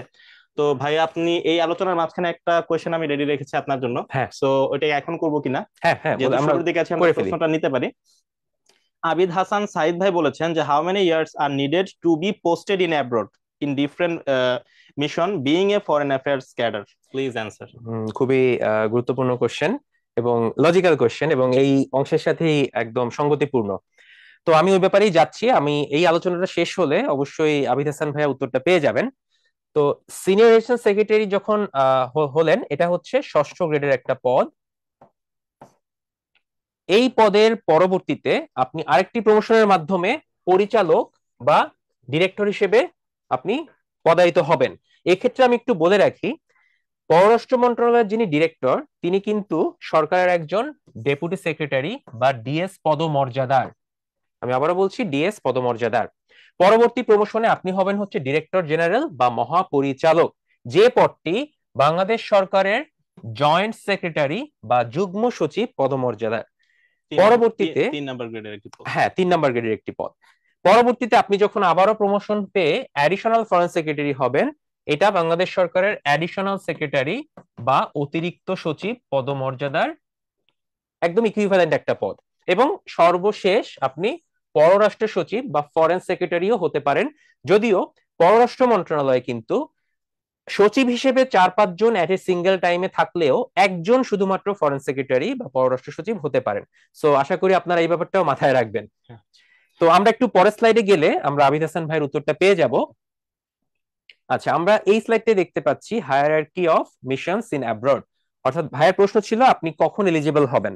After completing successfully your foundation training course and special diplomatic training course and also the departmental exam, when you will be permanent in your Ministry of Foreign Affairs, you have to work at least 3 years successfully in the headquarter. After completing successfully 3 years in your headquarter, then you will be eligible for posting in abroad. So ভাইয়ের প্রশ্নের উত্তরটা হচ্ছে এইটাই, 3 বছর আপনাকে সন্তোষজনক কর্মকাল অতিবাহিত করতে হবে পররাষ্ট্র মন্ত্রণালয়ে। এর পরবর্তীতে আপনি পোস্টিং এ যাওয়ার জন্য এলিজিবল হবেন ফর অ্যাব্রোডে। অ্যাব্রোডে। ওকে, তাহলে আশা করি ভাই আপনার উত্তর পেয়ে গিয়েছেন। খুবই আসলে গুরুত্বপূর্ণ, এগুলো হয়তো সব জায়গাতে আপনি পেতেনও না একজন অভিজ্ঞ ছাড়া। যাই হোক ভাই, আচ্ছা, এই জায়গাতে আর এক্সপ্লেনেশনের দরকার আছে কি আমরা একটু এখানে? ছোট করে জাস্ট অল্প একটু বলে যাব। এমবাসি হাই কমিশন কিভাবে আসলে পদায়িত হচ্ছেন। ধরেন 3 বছর পরে আপনি যখন কোন একটা এমবাসি বা হাই কমিশনে পদায়িত হবেন, তখন আপনার শুরুর পদটা হবে হচ্ছে থার্ড সেক্রেটারি। আপনি অনেক ক্ষেত্রে দেখবেন এখানে কয়েকটা কথা বলা আছে, deputy high commission, consulate general, assistant high commission. এগুলো হচ্ছে কাইন্ড অফ ব্রাঞ্চ, অর্থাৎ আপনার কোন একটা দেশে যদি আমাদের এম্বাসি থাকে, সেই দেশের হয়তো রাজধানীতেই এম্বাসি থাকবে, কিন্তু দেশটা যদি বড় হয়, সাপোজ আপনি মনে করেন আমাদের নিউ ইয়র্কে ওয়াশিংটনে এম্বাসি আছে ইউএসএ তে, কিন্তু ইউএসএ তে তো শুধু একটা এম্বাসি দিয়ে কাজ চালালে হবে না। এই জন্য আমাদের আরো কয়েকটা শাখা দরকার হয়, যেমন আমাদের মিয়ামি ফ্লোরিডাতে একটা শাখা আছে, লস অ্যাঞ্জেলেসে আছে। তো এগুলাকে বলা হয় হচ্ছে কনসুলেট জেনারেল, যেগুলো হচ্ছে এম্বাসির শাখা অফিস। এবং এটার প্রধান হন হচ্ছেন একজন ডেপুটি অ্যাম্বাসেডর লেভেলের কর্মকর্তা, যার নাম থাকে কনসাল জেনারেল। আর অন্যদিকে ডেপুটি হাই কমিশন এবং অ্যাসিস্ট্যান্ট হাই কমিশনার কমিশন হচ্ছে হাই কমিশনের শাখা অফিস বা ব্রাঞ্চ। যেমন ইন্ডিয়ার কথা যদি আমরা বলি, আমাদের হচ্ছে নয়াদিল্লিতে আমাদের হাই কমিশন হাই আছে, কমিশন রয়েছে। কিন্তু আমাদের আরো দুটো ডেপুটি হাই কমিশন আছে, একটা চেন্নাইতে এবং একটা কলকাতাতে। জি। আর দুইটা অ্যাসিস্ট্যান্ট হাই কমিশন আছে, একটা হচ্ছে আগরতলা, একটা হচ্ছে আসামের গুয়াহাটিতে। সো এই হচ্ছে মোটামুটি পদসোপান গুলো। আপনি থার্ড সেক্রেটারি হিসেবে যোগদান করবেন, কিন্তু আপনার কিন্তু তখনও কোনো প্রমোশন হয়নি, আপনি এখন অ্যাসিস্ট্যান্ট সেক্রেটারি পদমর্যাদার আছেন। আপনার যখন একটা প্রমোশন হবে, সিনিয়র সহকারী সচিব হবেন, তখন আপনি মিশনে আপনার পদ হবে সেকেন্ড সেক্রেটারি। সেকেন্ড সেক্রেটারি বা দ্বিতীয় সচিব। পরবর্তীতে আপনার যখন আরেকটা প্রমোশন হবে, তখন আপনার পদের নাম হবে কাউন্সিলর, যেটা ওই যে একটু আগে বললাম ডিরেক্টর পদমর্যাদার। এখন প্রশ্ন আসতে পারে, ভাইয়া তাহলে ফার্স্ট সেক্রেটারি এই পদটা মাঝে কেন, কি করছে, এর কাজটা কি? ফার্স্ট সেক্রেটারি হচ্ছে আরেকটা পদ, যেটা সেকেন্ড সেক্রেটারি এবং কাউন্সিলরের মধ্যবর্তী একটা কন্ডিশন। অর্থাৎ আমরা জানি যে 5 বছর চাকরি করার পরে আপনি সেকেন্ড সেক্রেটারি হবেন, আর যখন আপনার চাকরির বয়স 7 বছর পূর্ণ হবে, তখন আপনি ওই সেকেন্ড সেক্রেটারি থেকে আপনার পদের নামটা হয়ে যাবে ফার্স্ট ফার্স্ট সেক্রেটারি। সেক্রেটারি। যদিও আমরা একটু ব্যাক স্লাইডেতে যাব, যদিও তখনও কিন্তু আপনি এই সিনিয়র অ্যাসিস্ট্যান্ট সেক্রেটারি বা ষষ্ঠ গ্রেডের একজন কর্মকর্তা হিসেবেই কর্মরত থাকবেন। পরবর্তীতে যখন আপনি 10 বছর বা 9 বছর সামথিং কমপ্লিট করে ফেলবেন, তখন আপনি কাউন্সিলর হিসেবে কর্মরত হবেন। তো এই হচ্ছে ইন সামারি আমরা মিশনে বা অ্যাব্রোডে আমাদের কি রকম পোস্টিং হতে পারে সেটার একটা হাইলাইটস। তো ভাই এই জায়গায় আরেকটা প্রাসঙ্গিক প্রশ্ন নিব। হ্যাঁ। এই জায়গাতে একজন ভাইয়ের প্রশ্ন ছিল যে ক্যাডার চয়েসে পররাষ্ট্র ক্যাডার কি প্রথম চয়েসে না রাখলে চয়েস লিস্টে রাখা যাবে? আচ্ছা, খুবই সুন্দর প্রশ্ন। যদিও এটা আমরা একটু পরে আলোচনা করতে চাচ্ছিলাম আচ্ছা, আমাদের এখনই বলে ফেলি। পররাষ্ট্র ক্যারিয়ার বা ফরেন অ্যাফেয়ার্স ক্যারিয়ারটি আপনি যদি চয়েস লিস্টে রাখেন, একদম শুরুতেই রাখবেন, অথবা রাখবেনই না। অর্থাৎ দ্বিতীয়, তৃতীয় বা পঞ্চমতম চয়েসে গিয়ে পররাষ্ট্র ক্যাডার রাখলে ওই ক্যাডার পাওয়ার আসলে ন্যূনতম কোনো সম্ভাবনাই নাই, 0%। সো এই জন্য এই ক্যাডার রেখে আসলে আলটিমেটলি কোনো লাভ হবে না, বরং ভাইবায় যখন আপনি যাবেন ভাইবা বোর্ডে, তখন তো চেয়ারম্যান স্যার বা হয়তো কোনো এক্সটার্নাল আপনাকে প্রশ্ন করতে পারে যে তুমি কেন ফরেন অ্যাফেয়ার্স ফিফথ চয়েসে রেখেছো বা সেকেন্ড চয়েসে রেখেছো, এটা কি বুঝে রেখেছো? সো আপনি হয়তো একটা উত্তর দিবেন যে স্যার আমি এটা পরে রেখেছি আমার ইচ্ছা মতো। বাট ওখানেই কিন্তু আপনার মানে চিন্তা করার ক্ষমতাটা বিচক্ষণতার বা একটা। বিচক্ষণতাটা কিন্তু যাচাই করা হয়ে যাবে। অনেক সময় কিন্তু এটা নিয়ে চেয়ারম্যান স্যাররা অনেক সময় একটু খারাপ ব্যবহারও করেছে, বা ভাইবার কিন্তু মোডটা চেঞ্জ হয়ে যায়। সো ক্যাডার চয়েসটা আসলে এই জন্য গুরুত্বপূর্ণ। অর্থাৎ ফরেন অ্যাফেয়ার্স রাখলে একদম ফার্স্টে, আদারওয়াইজ চয়েস লিস্টে না রাখাটাই আসলে উত্তম। এটার পেছনের প্রাসঙ্গিক হয়তো প্রশ্ন আসতে পারে, তাহলে কেন প্রথম চয়েসেই রাখবো বা রাখবো না? এটার কারণটা হচ্ছে, এটা সবাই জানে, সর্বজন বিদিত, যে যে 26টা ক্যাডার আছে তার মধ্যে কিন্তু ফরেন অ্যাফেয়ার্স পাওয়ার জন্য আপনার সবচেয়ে বেশি পার্সেন্টেজের মার্কস দরকার হয়, নম্বর দরকার হয়। সো আপনি যদি শুরুতে রাখেন, তাও আপনি মেধা তালিকায় উপরের দিকে থাকলে, যেহেতু আমরা দেখেছি যে এই ক্যাডারের শূন্য পদের সংখ্যাও খুবই কম থাকে, তাই মেধা তালিকার উপরের দিকে থাকলে হয়তোবা আপনার সেখানে পছন্দ বেছে নেওয়ার সুযোগ থাকে। কিন্তু তার পরবর্তীতে কিন্তু আর সুযোগ থাকার কোনো সম্ভাবনাই নাই, কারণ এটা মেধা তালিকার শুরুর দিকেই শেষ হয়ে যায়। হুম, হুম, হুম। সুতরাং আপনি দ্বিতীয় অথবা তৃতীয় চতুর্থতে রাখলে পাবেন তো নাই। সো স্যার তখন এই কারণে হয়তোবা বিরক্ত হতে পারেন যে আপনি বেশি পার্সেন্টেজ মার্ক পাবেন যদি আশা করে থাকেন, তাহলে কেন একে নয়? আর যদি কম পার্সেন্টেজই আপনি পাচ্ছেন, ধরে নেন যে আপনার প্রিপারেশন একটু দুর্বল, তাহলে কেন আপনি আর এটা মানে দুই বা তিনে চয়েস রাখছেন? লিস্টে রাখছেন, হ্যাঁ। সো রাখলে একে রাখবেন, না রাখলে রাখবেন না, সোজা কথা। তো আমরা একটু অগ্রসর হবো তাহলে। হ্যাঁ, আমরা ফরেন অ্যাফেয়ার্স নিয়ে আর কথা বলবো না, আমরা একটু আমরা এখন, প্রশাসন নিয়ে আলোচনা করব। তো আমাদের সাথে শাওন আছে, আমি একটু শাওনকে রিকোয়েস্ট আমি করব প্রশাসন আসলে নিয়ে কথা বলার আমি জন্য। বলতে চাচ্ছি না, আপনি বললে হয়তো বা ভালো হয়, কারণ অভিজ্ঞতার একটা উত্তর তাদের আসলে পাওয়া দরকার আছে। আচ্ছা, ঠিক আছে, আমি হালকা করে আলোচনা করি, যদিও শাওন আমাকে হেল্প করবে। আচ্ছা, বিশেষ প্রশাসন ক্যারিয়ারে যদি ডিটেলস একটু আলোচনা করি, আমি শুরুতেই একটু বলেছিলাম, যখন হচ্ছে আমরা গ্রেড গুলো দেখাচ্ছিলাম, তখন কিন্তু বলেছিলাম যে আমাদের কয়েকটা ফেজে জয়েন হতে পারে। একটা হচ্ছে মাঠ পর্যায়ে, আর একটা হচ্ছে মন্ত্রণালয়ে। তো আমরা যদি প্রশাসনিক কাঠামোর কথা চিন্তা করি বিশেষ প্রশাসনের, সেক্ষেত্রে একটু দেখি আমরা যে আমাদের একটা এই সেন্ট্রাল জায়গাতে ভাইয়া অ্যাডমিনিস্ট্রেশন সর্বশেষ আছে। প্রশ্নটা একটু নিব, খুবই প্রাসঙ্গিক, তাই বারবার অবশ্যই আপনাকে আটকাতে হচ্ছে, আমি দুঃখিত। অবশ্যই অবশ্যই আমরা যে প্রশ্নের উত্তর নিব। জান্নাতুল রূপা আপুর একটা প্রশ্ন ছিল যে মন্ত্রণালয় বা মাঠ প্রশাসনে পদায়ন কি প্রার্থীর নিজ ইচ্ছা অনুযায়ী হবে নাকি কর্তৃপক্ষ এটা সিলেক্ট করবে? এখানে আপনার আমার নিজের ইচ্ছা বলে কিছু নাই, এখানে সম্পূর্ণটাই হচ্ছে কর্তৃপক্ষের ইচ্ছা, এবং আ- সম্পূর্ণ র্যান্ডমাইজেশনটা হয়। আপনি যখনই যোগ দিচ্ছেন আপনি সরকারের লোক হয়ে যাচ্ছেন। সো আপনার কোনো আপনার, চয়েস বলে কিছু জি, থাকবে না। আবার আমি একটু বলতে পারি যেটা, সেটা হচ্ছে আপনি যে জেলার হবেন অর্থাৎ যে বিভাগের হবেন, সাধারণত বিসিএস প্রশাসনের ক্ষেত্রে এরকম করতে দেখা গেছে, হয়তো কোনো কোনো বছর ঢাকা বিভাগের যারা প্রার্থী বা হোম ডিস্ট্রিক্ট যাদের ঢাকা বিভাগ দিয়ে আবেদন করেছেন, তাদেরকে হয়তো চিটাগাঙে দিয়ে দিয়েছে, চিটাগাংকে নিয়ে এসেছে খুলনায়, খুলনাকে দিয়েছে আবার ঢাকায়, মানে বিভাগ ওয়াইজ আর কি। এটা প্রত্যেক বছরই কিন্তু একটু সাফল করা হ্যাঁ, হয়, এটা সাফল করা কোনোবারই হয়। যে কোনো ইউনিফর্ম রুলস ফলো করবে তা কিন্তু না। হ্যাঁ, হয়তো এবার আপনি চিটাগাং থেকে আবেদন করলেন, আপনাকে হয়তো রাজশাহী বিভাগে দিয়ে দেওয়া হয়েছে, এরকমও হতে পারে, আবার পরের বার সেটা বরিশালে চলে যেতে বরিশালেও পারে, হয়ে যেতে বলা যায় পারে। না। তো এটা সম্পূর্ণ র্যান্ডমাইজেশন এবং কর্তৃপক্ষের ইচ্ছার উপরে। ইচ্ছার উপর। আচ্ছা, তো যেটা বলছিলাম যে কেন্দ্রীয় প্রশাসন যেটা আছে, সেন্ট্রাল অ্যাডমিনিস্ট্রেশন, সেখানে আমাদের সবার উপরে হচ্ছে সেক্রেটারিয়েট বা সচিবালয়। তো সচিবালয় আমরা জানি যে প্রতিটা মন্ত্রণালয়ের আবাসস্থল সচিবালয়, বাংলাদেশের প্রশাসনিক কাজকর্মের প্রশাসনিক প্রাণকেন্দ্র বলা হয় প্রাণকেন্দ্র সচিবালয়কে। সচিবালয়কে। তো প্রতিটা মন্ত্রণালয় সেখানে আছে, এবং আমরা জানি মন্ত্রণালয়ের আন্ডারে অনেকগুলো ডিরেক্টরেট বা অধিদপ্তর থাকে, এবং তার আন্ডারে কিছু পরিদপ্তর। ডিরেক্টরি বা পরিদপ্তর থাকে। আচ্ছা, এই গেল হচ্ছে আপনার সেন্ট্রাল অ্যাডমিনিস্ট্রেশনের একটা কাঠামো। এবার আমরা একটু মাঠ প্রশাসনের দিকে তাকাবো বা ফিল্ড অ্যাডমিনিস্ট্রেশনের দিকে নিয়ে কথা বলবো। তো শুরুতেই বলেছিলাম যে আপনার পদায়নটা হবে হচ্ছে বিভাগীয় প্রশাসনে। সো ডিভিশনাল কমিশনারের কার্যালয়ে পদায়ন হওয়ার পরে আপনাকে পরবর্তী যে স্তরটা আছে সেটা হচ্ছে জেলা প্রশাসন, অর্থাৎ ডিস্ট্রিক্ট কমিশনারের কার্যালয় বা ডিস্ট্রিক্ট ম্যাজিস্ট্রেটের কার্যালয়, এবং পরবর্তীতে হচ্ছে উপজেলা প্রশাসন, যেটার প্রধান থাকেন একজন উপজেলা নির্বাহী অফিসার বা ইউএনও। এই প্রতিটা জায়গাতেই আপনি এই যে কেন্দ্রীয় প্রশাসনের যে অংশটা আমি বলে আসলাম, সেই প্রতিটা অংশেই হচ্ছে কিছু সাব অংশ থাকে, যেমন সেকশন, ব্রাঞ্চ এবং উইং। এই সেকশন প্রধান থাকেন হচ্ছেন সাধারণত একজন সহকারী সচিব বা অ্যাসিস্ট্যান্ট কমিশনার পদমর্যাদার একজন কর্মকর্তা। এবার আমরা একটু প্রশাসনিক কাঠামো থেকে সরে স্থানীয় সরকার কাঠামো বা স্বায়ত্তশাসিত প্রতিষ্ঠানের দিকে যাব না, কারণ এগুলোতে আসলে শুরুতেই আপনার পদায়ন হওয়ার সম্ভাবনা নাই বললেই চলে। তো একটু আপনারা হয়তো পরবর্তীতে জেনে থাকবেন যে আমাদের স্থানীয় সরকার আসলে সংবিধান স্বীকৃত একটা অংশ, এবং স্থানীয় সরকার কাঠামোতে আমাদের দুইটা মেইনলি পার্ট আছে, যদিও একটা সাব পার্ট আছে। আমি দুইটা বলছি এই কারণে, একটা হচ্ছে শহর কেন্দ্রিক, একটা হচ্ছে গ্রাম কেন্দ্রিক। অর্থাৎ আরবান বা শহরে আপনার, আমরা জানি যে আমরা প্রতিটা যারা শহরে বসবাস করি, বিভাগীয় শহর হতে পারে বা জেলা শহর হতে পারে, সেগুলো আইদার কোনো একটা পৌরসভা অথবা যে কোনো একটা সিটি কর্পোরেশন। সো এই হচ্ছে শহর কেন্দ্রিক কাঠামোর দুইটা পার্ট।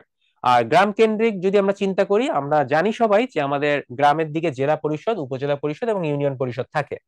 আর যেটা বললাম হচ্ছে দুইটা সেগমেন্টের বাইরের অংশ, সেটা হচ্ছে পার্বত্য চট্টগ্রামে আমাদের দুইটা পরিষদ আছে, একটা হচ্ছে পার্বত্য চট্টগ্রাম জেলা পরিষদ, আর একটা হচ্ছে পার্বত্য চট্টগ্রাম আঞ্চলিক পরিষদ।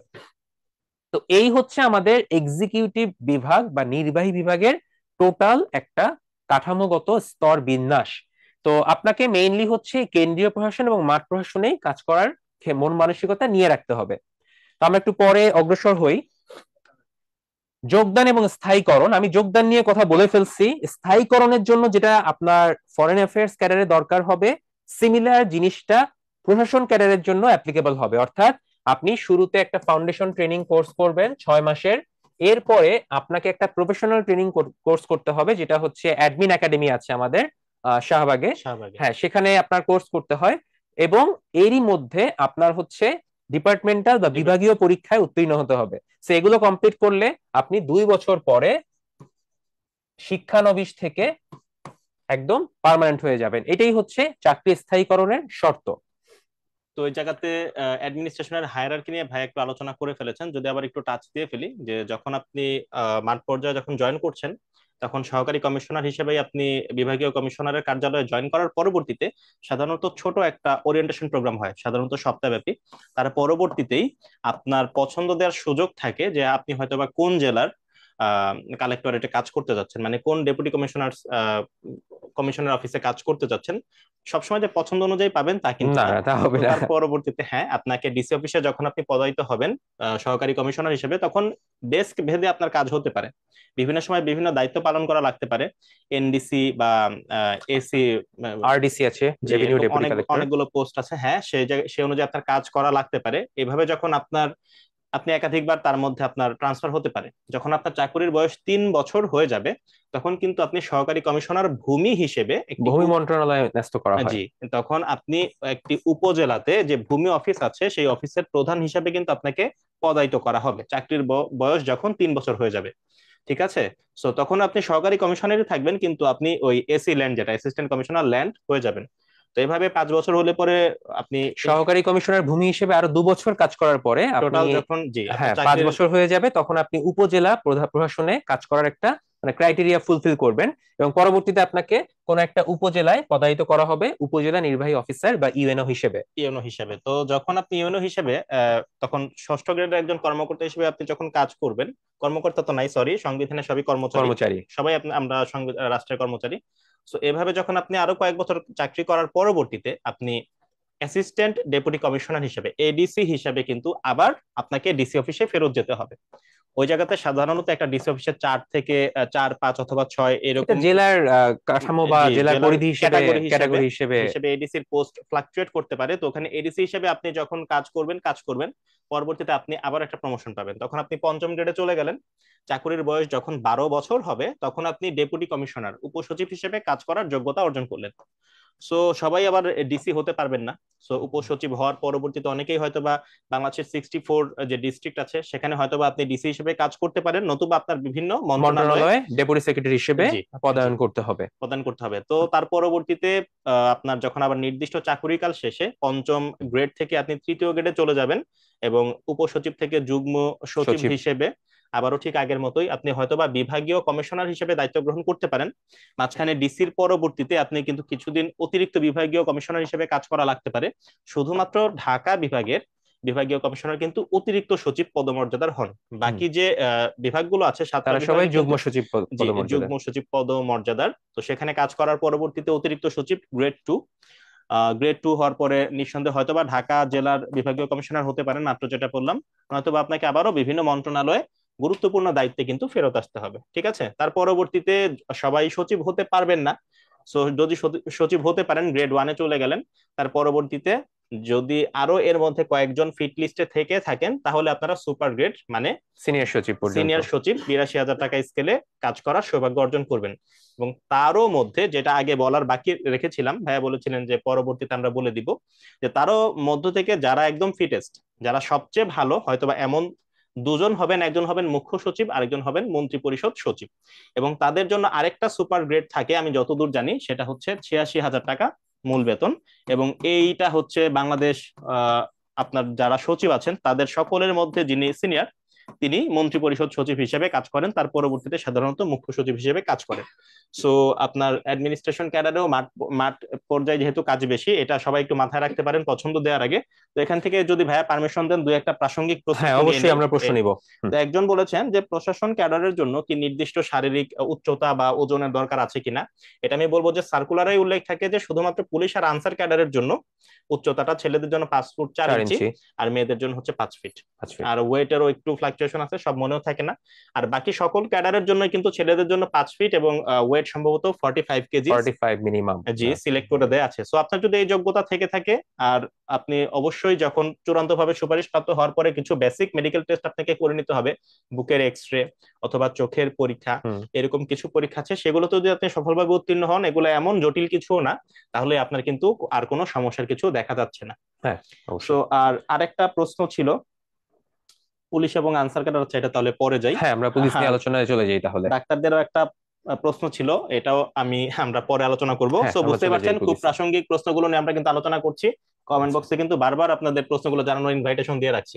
এখন আচ্ছা। আমরা পুলিশের পদসোপানে চলে এসেছি, ভাইয়া যদি একটু শুরু করেন। আচ্ছা, পুলিশের পদসোপানটা হচ্ছে, আমি একটু আগেই বলেছিলাম যে দুইটা সেগমেন্ট হতে পারে। একটা হচ্ছে হেডকোয়ার্টার্স, অর্থাৎ পুলিশ হেডকোয়ার্টার্স যেটা আছে, সেখানে শুরুতে হচ্ছে আপনাদেরকে আসলে রাখা হয়। রাখা হয় বলতে হচ্ছে যোগদান করে ওখানে আপনাদেরকে অ্যাটাচ করা হয়। পরবর্তীতে ওখান থেকে আপনারা যখন ফাউন্ডেশন ট্রেনিং কোর্স এবং পরবর্তীতে একটি বড়সড় ট্রেনিং কোর্সে আপনাকে অবতীর্ণ হতে হবে, অর্থাৎ বাংলাদেশ পুলিশ একাডেমি সারদা রাজশাহীতে আপনাকে 1 বছর মেয়াদী একটি মোটামুটি কষ্টকর এবং ফিজিক্যাল একটা হেক্টিক ট্রেনিং করতে হবে। সো এই যে মাঝখানে ভাইয়া কি একটু বলবো? হ্যাঁ, অবশ্যই। ভাইয়ার আসলে সিনিয়রদের সামনে কথা বলাটা আসলে খারাপ লাগে, আবার না বলেও পারি না। অবশ্যই, তো অবশ্যই যেহেতু সর্বদা। আসলে যেহেতু আসলে বর্তমানে পুলিশে কর্মরত আছি, তো আমি বলবো যে পুলিশে এই সারদার 1 বছরের যে মৌলিক প্রশিক্ষণ আছে, এটাই কিন্তু আপনার জন্য সবচেয়ে জরুরি। কারণ আপনি পুলিশেও যখন প্রবেশ করবেন তখন আপনার 6 মাসের বুনিয়াদী প্রশিক্ষণ তো থাকবেই, তার পাশাপাশি সারদাতে বাংলাদেশ পুলিশ একাডেমি, যেটা আমরা জানি এই উপমহাদেশের খুবই ঐতিহ্যবাহী, 1912 সালে সম্ভবত প্রতিষ্ঠিত হয়েছিল হুম। পদ্মা নদীর তীরে। সো ওই জায়গাতে এই 1 বছরের এই বিশাল ভূমিতে কিন্তু আপনাকে শারীরিক, মানসিক এবং একই সঙ্গে আইনি শিক্ষায় কিন্তু আসলে ফিট করে গড়ে তোলা হবে। সো এই 1 বছরের প্রশিক্ষণে আসলে বেশিরভাগ সময় যেটা বলেই, হ্যাঁ, স্যাররা বলেন যে পায়ের লিগামেন্ট ছিঁড়ে যাওয়া হুম। খুবই একটা সাধারণ একটা ব্যাপার ছোটখাটো হয়ে দাঁড়ায়। ইনজুরি প্রায় হয়, হর্স বড়সড় রাইডিং এর ইনজুরিও বেলায় হয়। সমস্যা হয়। সো যারা মনে করেন যে এই ট্রেনিংটা আপনারা ঠিকঠাক মতো ফেস করতে পারবেন, একটা স্পোর্টি ওয়েতে নিতে পারবেন, হ্যাঁ, যে এটা আপনার জীবনের একটা অ্যাডভেঞ্চার অথবা চ্যালেঞ্জের মতো, সো তারা কিন্তু নিঃসন্দেহে এটা খুব উপভোগ করবেন। কিন্তু যাদের একটু ভীতি যদি কাজ করে থাকে, তাহলে আমি অবশ্যই বলবো যে শুধুমাত্র ইউনিফর্ম অথবা এরকম একটা, মানে এই গ্ল্যামারের দিকে চোখ না দিয়ে হয়তো আপনি একটু চিন্তা করতে হবে যে আমি যদি সিলেক্টেড হয়ে যাই তখন আমি 1 বছর এটা কিভাবে পার করব। আর এটা কিন্তু ছুটি ছাটাও কিন্তু খুবই লিমিটেড। সো এই জিনিসে একটু নজর রাখলেই হয়তোবা ভালো হ্যাঁ, হবে। আসলে শাওনের কথাটা খুবই লজিক্যাল, কারণ আমাদের অনেকেরই ইউনিফর্মের প্রতি একটা প্যাশন আছে। যে ইউনিফর্ম দেখলে বা পুলিশ দেখলে তো আমাদের একটা স্বভাবতই মিক্সড অনুভূতি হয়, অনেকে রেসপেক্টেশন করে বা অনেকে হয়তো একটু ভয়ও পায়। তো যেটাই করি না কেন, আমাদের আসলে ইউনিফর্মের প্রতি প্যাশন আছে, এটা ধরে নিতে হবে। সো ইউনিফর্মের প্রতি প্যাশন থাকলে ডেফিনেটলি এটা আপনি চয়েস লিস্টে রাখতে পারেন, কিন্তু এট সেম টাইম আপনাকে মনে রাখতে হবে এখানে একটা লম্বা এক আপনাকে বছরের হেক্টিক জার্নি করতে ফিট হবে। ফিটদের একজন এবং হতে যারা হবে। একটু এক্সারসাইজ স্পোর্টিং মেন্টালিটি নিয়ে থাকবেন তাদের জন্য অবশ্যই এই ক্যারিয়ারটা। এবং ছুটি এই এক বছরে বলতে গেলে পাবেন না ধরে নিতে হবে, হয়তো 8 মাস পর বা 7 মাস পর হয়তো এক সপ্তাহের জন্য একটা ছুটি দিতে পারে। সো অনেকেই হচ্ছে এই সময় ছোট বাচ্চা রেখে হয়তো ট্রেনিং এ যাবেন, বা খারাপ লাগবে, অনেক রকম কন্ডিশন কিন্তু ক্রিয়েট হতে পারে। সো এই জিনিসগুলো একটু মাথায় রেখেই আমার মনে হয় চয়েস লিস্টে রাখা উচিত। সো যেটা বলছিলাম, আপনাকে যদি মাঠ পর্যায়ে কোনো সার্কেল বা রেঞ্জে যোগদান করতে হয়, আপনি সহকারী পুলিশ সুপার এএসপি হিসেবে যোগদান করবেন। এবং এখান থেকে প্রমোশনের পরবর্তীতে আপনি অবশ্যই অতিরিক্ত পুলিশ সুপার বা অ্যাডিশনাল এসপি হিসেবে যেতে পারবেন। এবং তার পরবর্তীতে আপনি পুলিশ সুপার বা এসপি হিসেবে 5th গ্রেডে উত্তীর্ণ হতে পারবেন। ওই কন্ডিশন হচ্ছে আপনাকে অবশ্যই শিক্ষানবিশ থেকে পার্মানেন্ট হতে হবে, মানে আপনার এই ফাউন্ডেশন ট্রেনিং কোর্স, এই সারদার একাডেমিক ট্রেনিং, ডিপার্টমেন্টাল এক্সাম, এগুলো অবশ্যই পাশ থাকতে হবে। এগুলোর মাধ্যমে আপনি কিন্তু উপরের দিকে যাবেন। সো এর উপরে কিন্তু আপনাকে অনেক উপরে যাওয়ার সম্ভাবনা আছে। যেমন দেখতেই পাচ্ছেন যে অ্যাডিশনাল ডিআইজি, ডিআইজি এই পদগুলোর নাম কিন্তু আমরা সবাই জানি, যে কোনো একটা রেঞ্জের ডিআইজি তার যে সোশ্যাল স্ট্যাটাস বা ভ্যালু যাই চিন্তা করি না কেন, আমরা অনেকেই কিন্তু ইউনিফর্ম এবং এই ভ্যালু গুলা নিয়েই আসলে অনেক বেশি কনসার্ন থাকি। সো এই কারণেই কিন্তু অনেকে এই পুলিশ ক্যাডারও চয়েস লিস্টে দিয়ে রাখে শুরুর দিকে। সো ডেফিনেটলি আপনার যাওয়ার সম্ভাবনা আছে, বাট মাঝে মধ্যে শোনা যায় যে প্রমোশনের কিছু জটিলতা বা কিছু উপরের দিকে আসলে ওরকম পদ নাই, কিন্তু নিচের দিকে পদ সংখ্যা অনেক বেশি। দ্যাটস ওয়াই হচ্ছে প্রমোশনে জটের একটা জট মনে এটা, হয় এখনো হ্যাঁ, আছে। একটা জট, এটা আগের কয়েকটা বিগত দু একটা বিসিএস অনেক আগে হ্যাঁ। কিছু বেশি সংখ্যক প্রবেশনার নেওয়ার কারণে আসলে একটা জটের মতো ছিল, একটা বটল নেকের মতো আর কি। হুম হুম হুম। তো বর্তমানে কিন্তু দেখেন আপনারা কিন্তু শূন্যপদ কিন্তু কম দেওয়া হচ্ছে, 180 অথবা 50 এরকম। 75 বা হ্যাঁ, 50, হ্যাঁ। 50 এরকম, যাতে আর ভবিষ্যতে প্রমোশন সমস্যাটা না হয়। তাই যে জটটা ছিল সেটা। এটা কিন্তু 40 বা 40 ফার্স্ট বিসিএস থেকে কেটে যাচ্ছে বলে আমরা ইনশাল্লাহ আশা হুম। করছি। তো প্রমোশন হয়তো বা চিন্তা আপনাদের আর করতে হবে না। তো আর এরপরে জি, হচ্ছে অ্যাডিশনাল আইজিপি, এবং সুপার নিউমেরি যে পদটা আছে স্পেশাল গ্র্যান্টে, সেটা হচ্ছে আইজিপি। সো এই হচ্ছে আপনার বাংলাদেশ পুলিশের পদসোপান। সো পুলিশে কাজ করতে গেলে, যদিও শাওন বর্তমানে পুলিশে আছো, সো পুলিশের কিছু প্রসপেক্টস নিয়ে একটু কথা বলো, জাস্ট প্রোজ এন্ড কনস অল্প একটু তোমার কাছ থেকে শুনবো। এখানে প্রোজ এন্ড কনস বলতে পুলিশ ক্যাডারের যে প্রশাসনের মতোই মাঠ পর্যায়ে যেহেতু কাজ করা লাগে, এই জায়গাতেও আপনার ছুটি ছাটা নিয়ে একটু হয়তোবা ঝামেলা হতে পারে। তবে এটা যেটা বললাম যে আমার একজন কলিগ আছে, উনি কিন্তু বলেন যে আমি এবার প্রথম পছন্দ পুলিশ দিয়েছি, আমি যদি আবার কখনো মানে পুনর্জন্ম হয় আমার, উনি বলেন আর কি যেটা, যে আমি কিন্তু আবারও পুলিশই হতে চাবো। আচ্ছা। সো এটা কিন্তু আসলে বললাম যে এটা কিন্তু একটা ভালোবাসার মতো, অনেকের কাছে পুলিশ ক্যাডার হচ্ছে একটা ভালোবাসার মতো, যে তারা এটাই হতে চান, কারণ এটাতে তারা হয়তো বা নিজেদের ইউনিফর্মে দেখতেই সবচেয়ে স্বাচ্ছন্দ্য বোধ করেন। তো এই জায়গার প্রজ এন্ড কনস নিয়ে যদি বলি, বেশ কিছু ভালো সুযোগ সুবিধা থাকে। আবার এই মাঠ পর্যায়ে কাজ করার মতো আপনার মন মানসিকতা অথবা ছুটি ছাটা একটু কম থাকার ব্যাপারগুলো কিন্তু একটু মাথায় রাখতে হবে। আপনি যদি এমন মনে করেন যে হ্যাঁ আমি ডেস্ক বেস যে জবগুলো আছে সেগুলো করব, আমি 9টা 5টা রেগুলার অফিস করব, বা শুক্র শনিতে আমার একটু অফ ডে গুলোতে আমি একটু বাইরে ঘুরতে যাব, প্রিয়জনকে সময় দিব, সো আপনার জন্য কিন্তু তখন এটা সুইটেবল হবে না। হ্যাঁ, কারণ আপনাকে 24/7 কিন্তু কর্মে থাকতে হবে, কারণ এটা হচ্ছে আপনার জনগণের সেবা মানে নিশ্চিত করার জন্য কিন্তু আপনাকে থাকতে হবে। আমি একটু ইন্টারাপ্ট করি, হয়তো রাত না না, 3টের অবশ্যই সময় ফোন আসতে পারে যে সাপোজ কোথাও অবশ্যই একটা ডেড বডি পাওয়া অবশ্যই গেছে, অবশ্যই। আপনি আপনার ইনচার্জ থানার যে ওসি তাকে পাঠিয়ে দিলেন, কিন্তু ওসি আপনাকে ফোন দিয়ে বললো স্যার আপনি না আসলে তো আমি বুঝতে পারছি না। তো আপনাকে কিন্তু তখন এসপি হিসেবে যেতে হবে, এবং ওই জিনিসগুলোও কিন্তু আপনাকে দেখতে হবে, হ্যান্ডেল করতে হবে। তো এটাও কিন্তু একটা চ্যালেঞ্জ, অনেকে হয়তো নিতে পারবেন না বা হয়তো কষ্ট হয়ে যাবে, সেগুলো একটু আমরা মাথায় রাখবো। মাথায় রাখবো। আর পুলিশ 5 নাম্বার গ্রেড যে পুলিশ সুপার আছে, তার পরবর্তীতে যখনই আপনি চতুর্থ গ্রেডে এডিশনাল ডিআইজি হিসেবে চলে যাবেন, তখন থেকে কিন্তু আপনি গভর্নমেন্টের একজন লোক, একজন কর্মচারী হিসেবে বিবেচিত হবেন। এটা তখন আলাদা একটা লেভেলে চলে যায়। আর আর তো অতিরিক্ত মহাপুলিশ পরিদর্শক দেন, এডিশনাল আইজিপি, এতে কিন্তু গ্রেড 2তেও পোস্ট আছে, গ্রেড 1এও কিন্তু পোস্ট আছে। আর তার পরবর্তীতে আইজিপি স্যার যিনি আছেন, ইন্সপেক্টর জেনারেল অফ পুলিশ, উনি কিন্তু সুপার গ্রেডে মানে 82,000 টাকা যে স্কেলে ওইটাতে কিন্তু কর্মরত থাকেন। সো এই জায়গাতে এডিশনাল আইজিপিতে কিন্তু 2টা গ্রেডে কাজ করার সুযোগ থেকে যায়। হ্যাঁ, তো প্রমোশনের কিন্তু অনেক জায়গা আছে, হুম উপরে হুম। যাওয়ার অনেক জায়গা আছে, ভালোভাবে কাজ করার জন্য মেন্টাল স্যাটিসফ্যাকশনের জন্য কিন্তু অনেক জায়গা আছে। আর পুলিশের রেশন সুবিধা অথবা হাসপাতাল সুবিধা অথবা যে প্রোটোকল যেগুলো আছে, এগুলো নিয়ে তার আমি বলার দরকার দেখছি না, এগুলো সবাই জানেন। তো আমরা একটু অগ্রসর হই তাহলে ভাই। হ্যাঁ অবশ্যই। আমরা পরবর্তীতে মেট্রোপলিটন পুলিশের এটা আমি পদসংখ্যা অলরেডি জাস্ট বলে ফেলেছি, সো আমি জাস্ট এদিকে 30 সেকেন্ড যাচ্ছি না, একটু, অল্প একটু বলবো। 30 সেকেন্ড একটু বুঝাই যদি দিলে আপনি হয়তো হয়। মেট্রোপলিটনে হন, অর্থাৎ কোনো রেঞ্জ বা সার্কেলে আপনার পদায়ন না হয়, সেক্ষেত্রে আপনি সহকারী পুলিশ কমিশনার বা এসিপি হিসেবে যোগদান করবেন। তো এখান থেকেও হচ্ছে আপনার প্রমোশনের সুযোগ সুবিধাগুলো আছে। আপনি এর পরবর্তীতে additional deputy commissioner of police, then deputy commissioner of police, শেষ পর্যন্ত আপনি পুলিশ কমিশনার পর্যন্ত হতে পারবেন, অর্থাৎ কমিশনার অফ পুলিশ যেটা।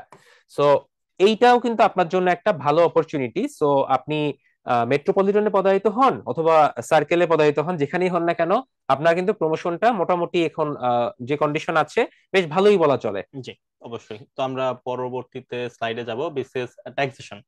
ট্যাক্সেশন ক্যাডারের যে হায়ারার্কিটা আছে ভাইয়া, যদি একটু অ্যানালাইসিস করতে হ্যাঁ, শুরু আমি করি। একটু শুরুতে বলেছিলাম যে আপনাদেরকে যে বিসিএস ট্যাক্সেশনে আপনার প্রথম পদায়নটা হবে হচ্ছে আমাদের যে ট্যাক্স জোন গুলা আছে, সেই ট্যাক্স জোন গুলার আন্ডারে অনেকগুলা সার্কেল আছে। যেমন আমরা বর্তমানে কিন্তু এখন সবাই ইনকাম ট্যাক্স রিটার্ন জমা দিচ্ছি, এবং এটা সময়কালও কিন্তু বর্ধিত করা হয়েছে। তো ইনকাম ট্যাক্স রিটার্ন জমা দেওয়ার সময় আপনার যে ট্যাক্স আইডেন্টিফিকেশন নাম্বার বা টিন সার্টিফিকেটটা আছে, দেখবেন সেখানে কিন্তু ট্যাক্স জোন বা আপনার হচ্ছে সার্কেল, এই নাম্বারগুলো দেওয়া থাকে।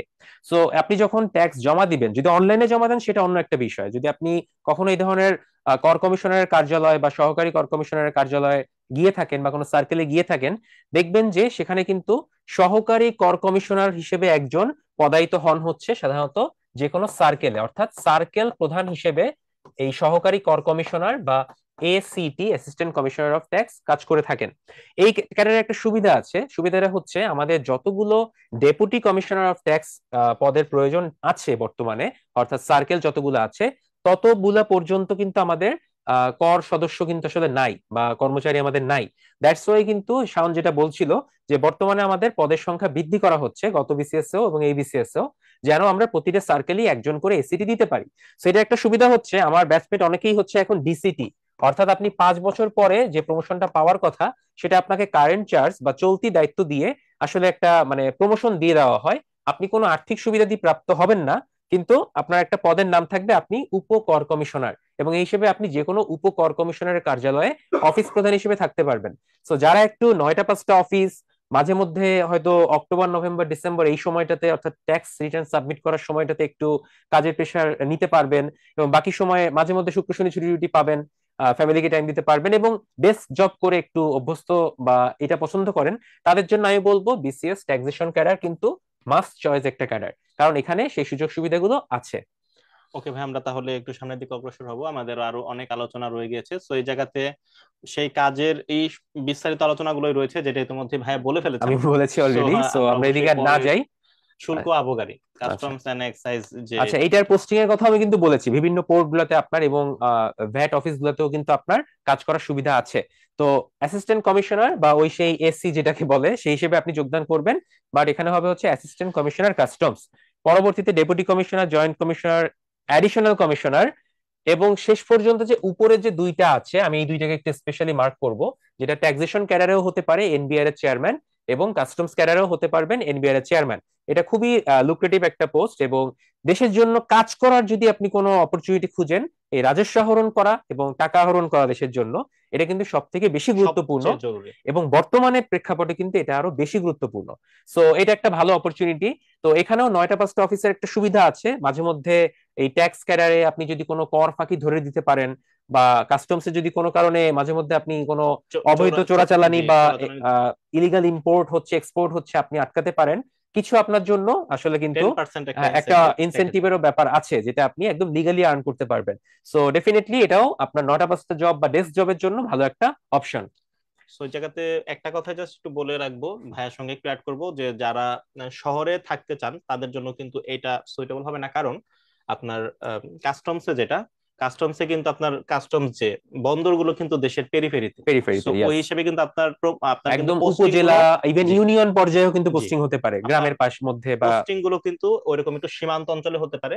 আর ভ্যাটে যদি আপনার মানে পদায়ন হয়, তাহলে কিন্তু 6 মাস পর পর আপনার কিন্তু ট্রান্সফার হতে হবে। হুম। সো আপনি আসলে ওই নির্বিঘ্নে জীবনযাপন করতে চাইবেন, বা হয়তোবা আপনি একটু ডেস্ক জব বেসড হইলেও শহরের দিকে থাকতে চান, তাহলে কিন্তু আপনাকে এটা আবার একটু রিথিঙ্ক করা লাগতে পারে। রিডিং করা লাগতে সো পারে, আমরা রাইট। অগ্রসর হই।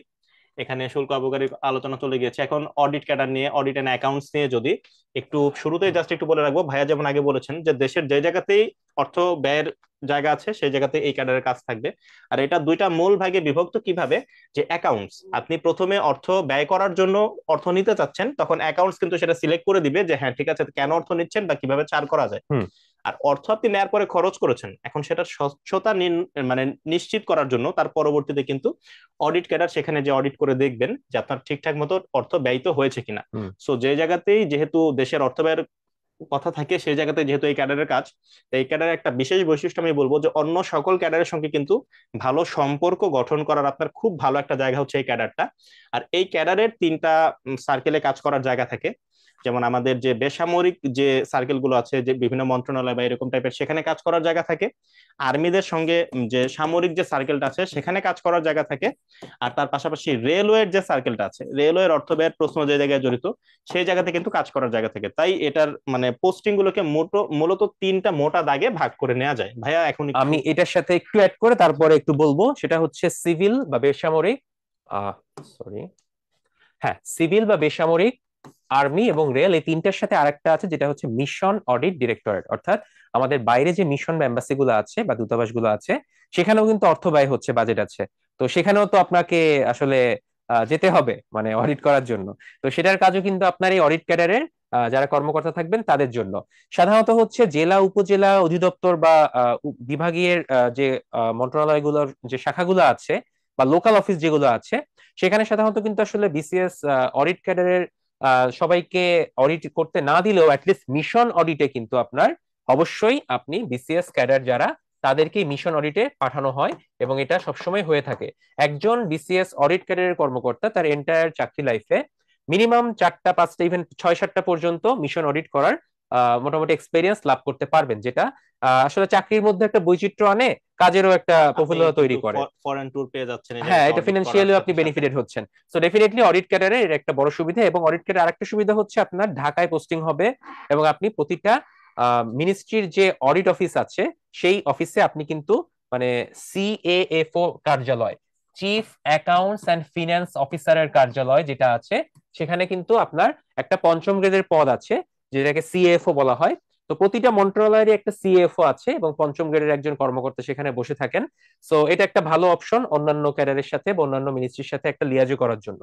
সো ডেফিনেটলি বেস্ট জব, একটা ডাইভার্সিটি, তারপর হচ্ছে সরকারের জন্য কাজ করা, দেশের টাকাগুলোকে জাস্টিফিকেশন করা, এটার জন্য ডেফিনেটলি অডিট ক্যাডার একটা মাস্ট চয়েস। রাজনৈতিক অথবা এরকম টাইপের চাপ ফেস না করে হুম। নির্বিঘ্নে যদি আপনি চাকরি করতে চান, তাহলে এটার জন্য আপনার জন্য খুবই ভালো একটা পছন্দ হিসেবে থাকবে।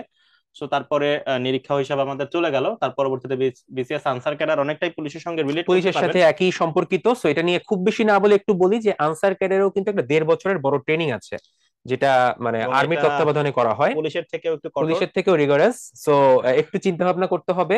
এবং পোস্টিং এর ক্ষেত্রে যদি মাঠ পর্যায়ে হয়, যে ব্যাটালিয়ন গুলো আছে, অর্থাৎ আপনি যে সহকারী জেলা কমান্ড্যান্ট হবেন, অনেক ক্ষেত্রেই এটা প্রথম দিকে পোস্টিং গুলো দেওয়া হয় হচ্ছে একটু পার্বত্য অঞ্চলের দিকে অনেককে দেওয়া হয়। সো ওই দিকে যদি কারো মনোনিবেশ না থাকে যে আমি পার্বত্য উপজেলা বা জেলাগুলোতে যাব না, বা এই ধরনের চিন্তা ভাবনা না থাকে, সেক্ষেত্রে একটু বুঝে শুনে চয়েস দেওয়ার জন্য আমি অনুরোধ করব। তবে সামগ্রিক দিক বিবেচনা করলে পুলিশের মতো ইউনিফর্মের সুবিধা এবং পুলিশের কাছাকাছি মোটামুটি একটা ডিগনিটি রেখে কাজ করা এবং একটা চ্যালেঞ্জিং লাইফ স্পোর্টিং মেন্টালিটি নিয়ে কাজ করার জন্য আনসার ক্যাডার অবশ্যই চয়েস লিস্টে ভালো একটা পছন্দ রাখা হতে যেতে পারে। পারে। সো যারা মোটামুটি পুলিশ চিন্তা করছেন তার সঙ্গে অবশ্যই আনসারকে রাখবেন, আর যারা পুলিশকে বাদ দিয়ে দিতে যাচ্ছেন, অমিট করতে হুম হুম যাচ্ছেন, হুম হুম। তারা একই সঙ্গে বিসিএস আনসার ক্যাডারকেও অমিট করতে হবে। ঠিক আছে, চিন্তা ভাবনা একই সাথে কিন্তু করে নিতে পারেন এই দুইটা ক্যাডারের জন্য। সো নন ক্যাডার ভিত্তিক শূন্য পদের সংখ্যাতে যাওয়ার আগে আবার দুই একটা প্রশ্ন আমরা একটু হ্যাঁ, নিতে আমরা পারি, একটু প্রশ্ন নিব। যেহেতু ক্যাডার চয়েস লিস্ট আমরা এখন সাজানো নিয়ে আলোচনা করব। তো এই জায়গাতে দুইজনের একই টাইপের প্রশ্ন, যে স্বাস্থ্য ক্যাডার প্রথম চয়েস দিলে বাকি ক্যাডার চয়েস দেওয়ার কোনো প্রয়োজন আছে কিনা। একজন উল্লেখ করেছেন স্বাস্থ্য ক্যাডার, আরেকজন উল্লেখ করেছেন শিক্ষা ক্যাডার, কিন্তু প্রশ্ন কিন্তু সেম। সো আচ্ছা টেকনিক্যাল ক্যাডার যদি কেউ শুরুতে দিয়ে দেন, তাহলে আর বাকি কোনো ক্যাডার দেওয়ার প্রাসঙ্গিকতা কতটুকু, এটা আপনার কাছে এখন একটু জানতে চাই। আচ্ছা, আসলে এটা আহ, মানে বোর্ড টু বোর্ড ভ্যারি করে, কারণ আপনি যে চয়েসটাই এখন দেন না কেন সেই চয়েসটা কিন্তু আপনাকে শেষ পর্যন্ত বিসিএস ভাইবাতে গিয়েই ফেস করতে হবে। আপনি সাপোজ প্রথমে ফরেন দিয়েছেন বা শিক্ষা ক্যাডার দিলেন বা স্বাস্থ্য দিলেন বা অ্যাডমিন পুলিশ যাই দেন না কেন, সবার সাথেই একই রকম প্রিলি রিটেন দিয়ে আপনি ভাইবা পর্যন্ত যাবেন। এরপরে ভাইবে গিয়েই হচ্ছে আপনাকে এই জিনিসগুলো ফেস করতে হবে যে আপনি কি চয়েস দিচ্ছেন। তো যেখানে আপনি স্বাস্থ্য ক্যাডার বা শিক্ষা ক্যাডারের মতো দুটো সেন্সিটিভ ক্যাডার যখন দিবেন, এরপরে ডেফিনেটলি আপনি অন্য ক্যাডারকে রাখতে পারবেন, কোনো সমস্যা নেই, অবশ্যই রাখতে পারবেন, নাম্বার ওয়ান। বা যদি রাখেন সেক্ষেত্রে কি হয়, এবং যদি না রাখেন সেক্ষেত্রে কি হবে, এটা একটু বলি।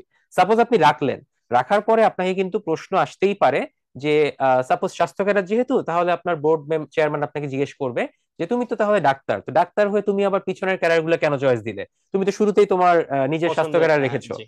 সো তুমি পরেরগুলো কেন দিলে। সো এই টাইপের একটা উত্তর আপনাকে রেডি রাখতেই হবে, যে যদি আপনার কোনো কারণে স্বাস্থ্য ক্যাডারে না হয় তখন তো আপনার অন্য ক্যাডার অবশ্যই প্রয়োজন হবে। বাট স্বাস্থ্য ক্যাডারের পদের কথা চিন্তা করলে এবং প্রসপেক্ট চিন্তা করলে এটা কিন্তু অনেক সময় ব্যাকফায়ার করতে পারে। সো এটা আসলে সম্পূর্ণ বোর্ড চেয়ারম্যানের উপর ডিপেন্ড করবে। নাম্বার টু, আপনি যদি না রাখেন তাহলে কি হবে। না রাখলেও কিন্তু বোর্ড আপনাকে এরকম প্রশ্ন করতে পারে যে আপনি এতটাই কনফিডেন্ট যে আপনি শুধু স্বাস্থ্য ক্যাডার রেখেছেন, তার মানে আপনার খুব পরীক্ষা ভালো হয়েছে, বা এরকম টাইপের একটা আপনাকে হ্যাঁ, প্রশ্ন করে, তাহলে আসেন আপনার ভাইবা দেখি আপনি স্বাস্থ্য বোর্ড যদি সম্পর্কে আসলে অ্যাটাক করতে চায়, অ্যাটাক যে করতে স্যাররা চায়, যদি মানসিকতা চেঞ্জ। হয়তো আপনাকে স্বাস্থ্য নিয়ে তখন এত ডিপে প্রশ্ন প্রশ্ন করার চেষ্টা করবে বা আপনাকে আটকানোর চেষ্টা করবে যে আপনি যে শুধু স্বাস্থ্য রাখলেন কোন সাহসে বা কোন কনফিডেন্স লেভেলের কারণে, সেটা তারা জাজ করতে চাইতে পারে। সো দুইটাই ব্যাকফায়ার করতে পারে, বাট আমি রিকোয়েস্ট করব মানে ক্যারিয়ার চয়েস আপনি রাখেন, সেটাই বেটার। কারণ আপনি যে সাবজেক্টই পড়েন না কেন ডেফিনেটলি আপনি 14-15টা ক্যারিয়ার চয়েস দিতে পারবেন। সো অ্যাটলিস্ট আপনি 8-10টা ক্যারিয়ার চয়েস না দিলে আপনি যে বুদ্ধিমত্তা ব্যবহার করে ক্যারিয়ার চয়েস করেননি এটা কিন্তু প্রমাণ করে ফেলবে। সো বোর্ড কিন্তু তখন আপনাকে আটকানোর চেষ্টা করবে।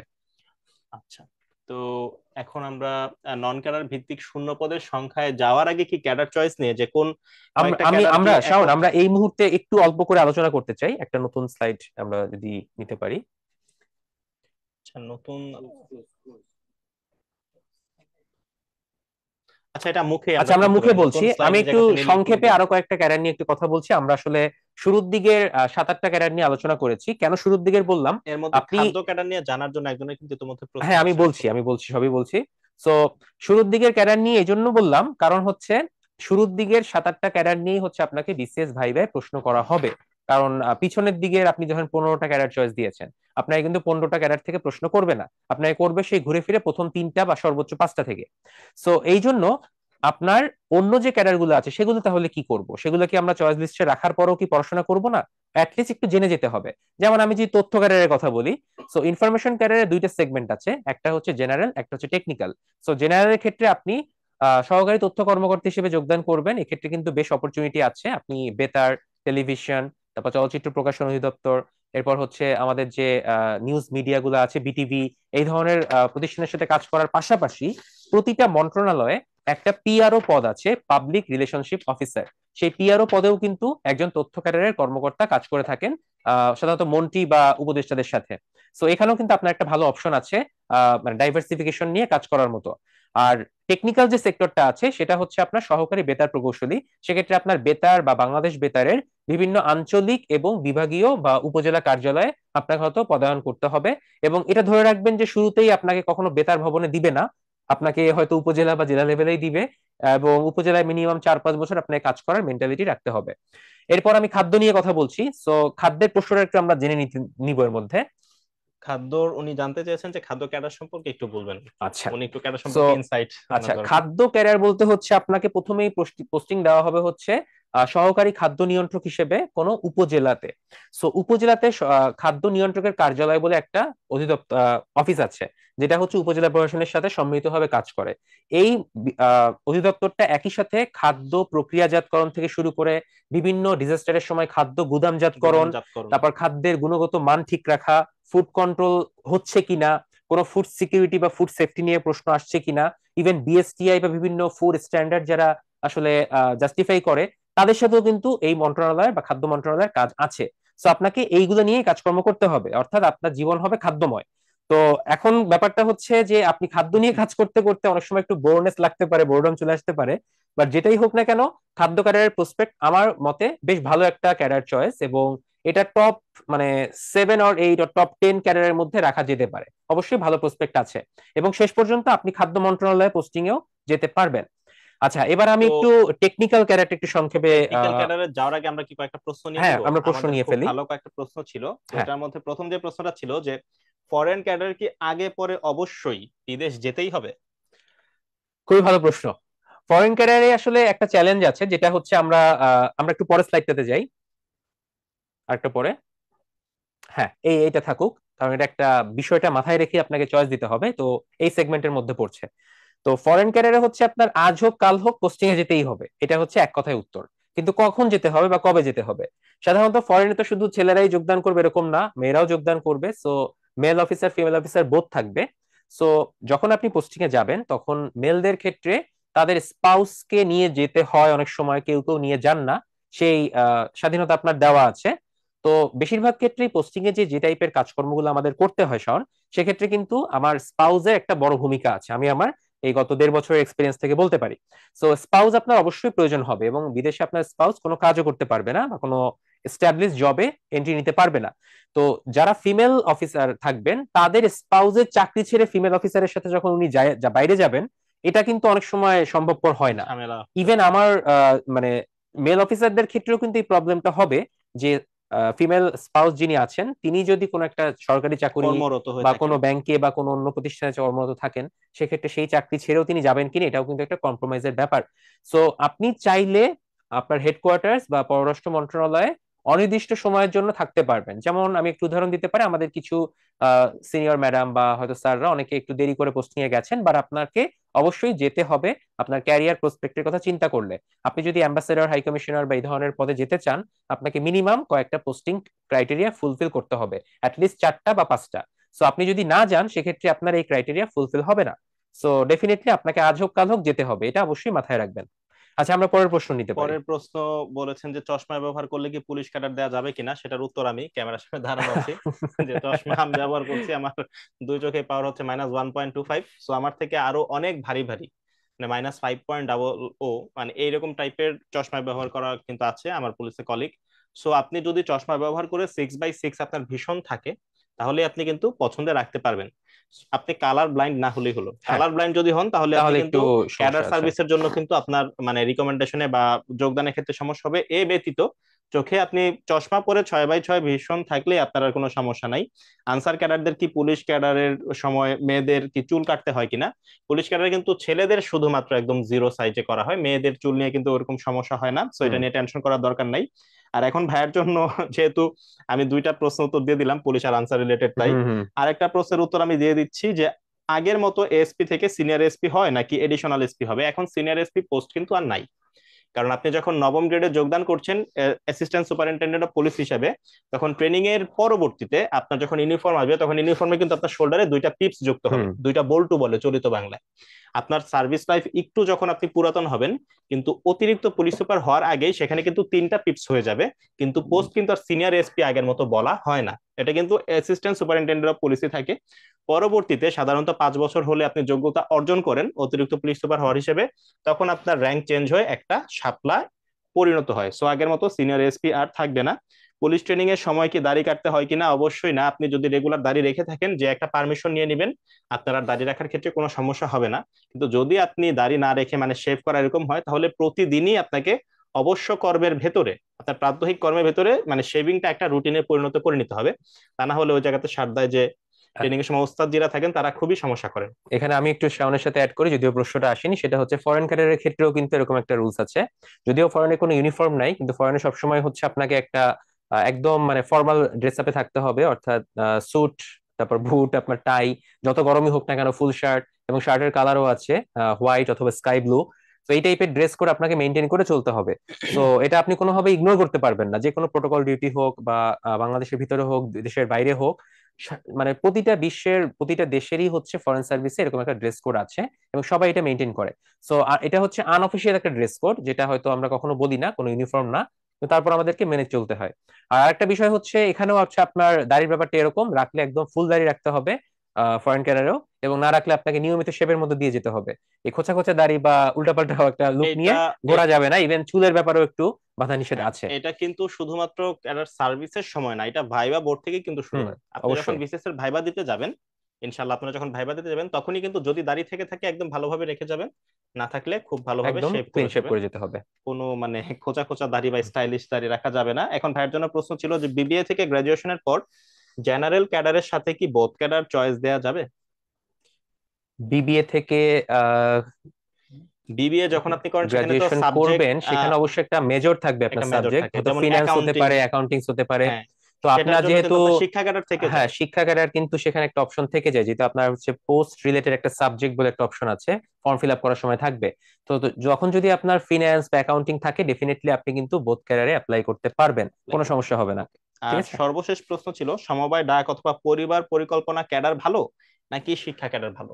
আচ্ছা, কোন ক্যাডার ভালো না খারাপ এই ধরনের প্রশ্নের উত্তর আমি দিবই না, কারণ এটা তো আসলে এটা কোনো আপেক্ষিক। প্রশ্নই না। এটা তো এটা আপেক্ষিক। হচ্ছে আপেক্ষিক। আমি ফরেন সার্ভিসে আছি, শাওন এখন পুলিশে আছে, কয়দিন পর প্রশাসনে যোগদান করবে।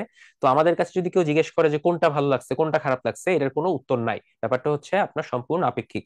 আপনি নিজের যে সার্ভিসেই, স্যাটিসফ্যাকশনের উপর, হ্যাঁ, আপনার নিজের নিজের, স্যাটিসফ্যাকশন এবং এনজয়মেন্টের হ্যাঁ, উপরে। নিজের মেন্টাল স্যাটিসফ্যাকশন এবং এনজয় যদি করতে পারেন, মানিয়ে নিতে পারেন, দুনিয়ার যে কোনো চাকরি ভালো লাগবে, কোনো ক্যারিয়ারই খারাপ লাগার কথা না। ঠিক আছে। এটা হচ্ছে আপেক্ষিক একটা ব্যাপার। এখন আমি একটু সংক্ষেপে এই যে সমবায় ডাক ফ্যামিলি প্ল্যানিং এগুলো নিয়ে বলি। আপনার যদি নিজের উপজেলা, নিজের জেলা বা নিজের হোম ডিস্ট্রিক্টে পোস্টিং হওয়ার কোনো ইচ্ছা থাকে বা কাজ করতে আগ্রহী হন, সেক্ষেত্রে ডেফিনেটলি এই সমবায়, তারপরে হচ্ছে আপনার ডাক বলেন, অথবা হচ্ছে আপনার শিক্ষা বলেন, অথবা ফ্যামিলি প্ল্যানিং বলেন, এইগুলো হচ্ছে আপনি চয়েস দিতে পারেন, কারণ এগুলো হচ্ছে আপনার ডেফিনেটলি আপনার হোম ডিস্ট্রিক্ট যেটা বা উপজেলায় পোস্টিং হবে। সো এখন আমি একটু যদি চিন্তা করি যে শিক্ষা কেমন হবে, এগুলার আগে রাখবো নাকি পরে রাখবো। সো আসলে ব্যাপারটা হচ্ছে সম্পূর্ণ এন্টায়ারলি আপনার উপর, আপনি কিভাবে চাচ্ছেন। আপনার যদি পার্সোনাল চয়েস হয় যে আপনি অবশ্যই পড়াবেন, পড়াতে পছন্দ করেন এবং শিক্ষক হিসেবে আত্মপ্রকাশ করতে চান, ডেফিনেটলি আপনি শিক্ষাকে আগে রাখবেন। আর আপনার যদি মনে হয় যে না, আমার কাছে হচ্ছে আগে একটা চাকরি দরকার, সেক্ষেত্রে আপনি র্যান্ডমলি দিতে পারেন, কোনো সমস্যা নাই। কারণ আপনার মানে ক্যারিয়ারের কাজ কিন্তু প্রতিটা ক্যারিয়ারের একটা স্বতন্ত্র কাজ আছে। এটা এমন না যে আপনাকে একদম ফিক্স করে দেওয়া হচ্ছে যে আপনি শিক্ষা ক্যারিয়ারে হলে এটা আপনার সর্বোচ্চ অবস্থা, বা ফ্যামিলিতে হলে এটা আপনার সর্বোচ্চ অবস্থা। যাই হোক না কেন, আপনাকে মেইনলি কাজ করতে হবে। তো আপনি যে কাজের নেচারে অভ্যস্ত, বা যেটা আপনার পছন্দ, বা যেটা আপনার ভালো লাগবে, সেটাকেই আপনি আগে রাখবেন। এটা হচ্ছে আমার মতামত। তো শিক্ষা ক্যারিয়ার আপনি আগে রাখতেই পারেন যদি আপনার পড়াতে পছন্দ হয়। আপনি ভাইয়া এই জায়গাতে লেকচারার প্রাসঙ্গিক হিসেবে, প্রশ্নটা কি একটু বলবো? হ্যাঁ, এই আফরোজাপুর প্রশ্ন ছিল যে ক্যাডার চয়েসে শুধুমাত্র শিক্ষা ক্যাডার দেওয়াটা কতটুকু যৌক্তিক হবে? আমি শিক্ষক হতেই আগ্রহী। অনেকে দিয়েছে। এটা 38 আমার বিসিএস, সেখানেও এরকম শুধু শিক্ষা ক্যাডার দিয়ে শিক্ষা ক্যাডার হয়েছে। 40, 41, 43, 45, 46 এগুলোতেও হয়েছে, মানে চয়েস দিয়েছে। তো আপনি শুধুমাত্র শিক্ষা ক্যাডার দিতে পারেন, কোনো সমস্যা নাই। আপনাকে যদি বোর্ডে জিজ্ঞেস করে কেন একটা চয়েস, আপনি শিক্ষকই হতে চান, কোনো সমস্যা নাই। ইভেন 38-এ একটা মাত্র ক্যাডার চয়েস দিয়ে লেকচারার অফ আইসিটি একজন বুয়েটের একজন ভাইয়া হয়েছিলেন। তার শুধুমাত্র একটা ক্যাডার চয়েস ছিল, সেটা হচ্ছে শিক্ষা ক্যাডার, এবং উনি আইসিটি হয়তোবা হচ্ছে পাঠদানেই উনি আগ্রহী, জন্য পাঠদানে এটাই আগ্রহী হয়তোবা ছিলেন, এনজয় এবং করবেন। উনি ওটাতে ফার্স্টও হয়েছিলেন পরবর্তীতে। সো ডেফিনেটলি আপনি দিতে পারেন। এটা নিয়ে ভাইবা বোর্ডে খুব বেশি নেগেটিভ কোনো ইম্প্যাক্ট পড়ার সম্ভাবনা নাই, বরঞ্চ আরো পজিটিভলি দেখার চেষ্টা করা হয়। সো অবশ্যই আপনি পারবেন। তো এর মধ্য দিয়ে আরেকটা প্রশ্ন ছিল, হুম। আমরা এই প্রশ্নটা বলেই আমরা এখন ক্যাডার চয়েসে চলে যাব, যে টেক্সটাইলে পরে বোথ ক্যাডার দেওয়া যাবে কিনা। সেটারও উদাহরণ হচ্ছে আমি, কারণ আমার গ্রাজুয়েশন হচ্ছে টেক্সটাইল ইঞ্জিনিয়ারিং এ বাংলাদেশ টেক্সটাইল বিশ্ববিদ্যালয় থেকে। সো আমি কোনো বোথ ক্যাডারে দিতে পারি নাই, কারণ টেক্সটাইলের কোনো রিলেটেড টেকনিক্যাল ক্যাডার কিন্তু নাই। সো আপনাকে শুধুমাত্র জেনারেল ক্যাডারের জন্যই কিন্তু কম্পিট করতে হবে। তো ভাইয়া এখন আমরা যদি একটু ক্যাডার গুলোকে কিভাবে একটু ছোট ছোট গ্রুপভুক্ত করা যায় কিনা সাজানোর ক্ষেত্রে 14টা জেনারেল ক্যাডারকে, যদি হুম। এটা নিয়ে একটু আলোকপাত করা যায়। আচ্ছা, আমরা তাহলে একটু চিন্তা করি।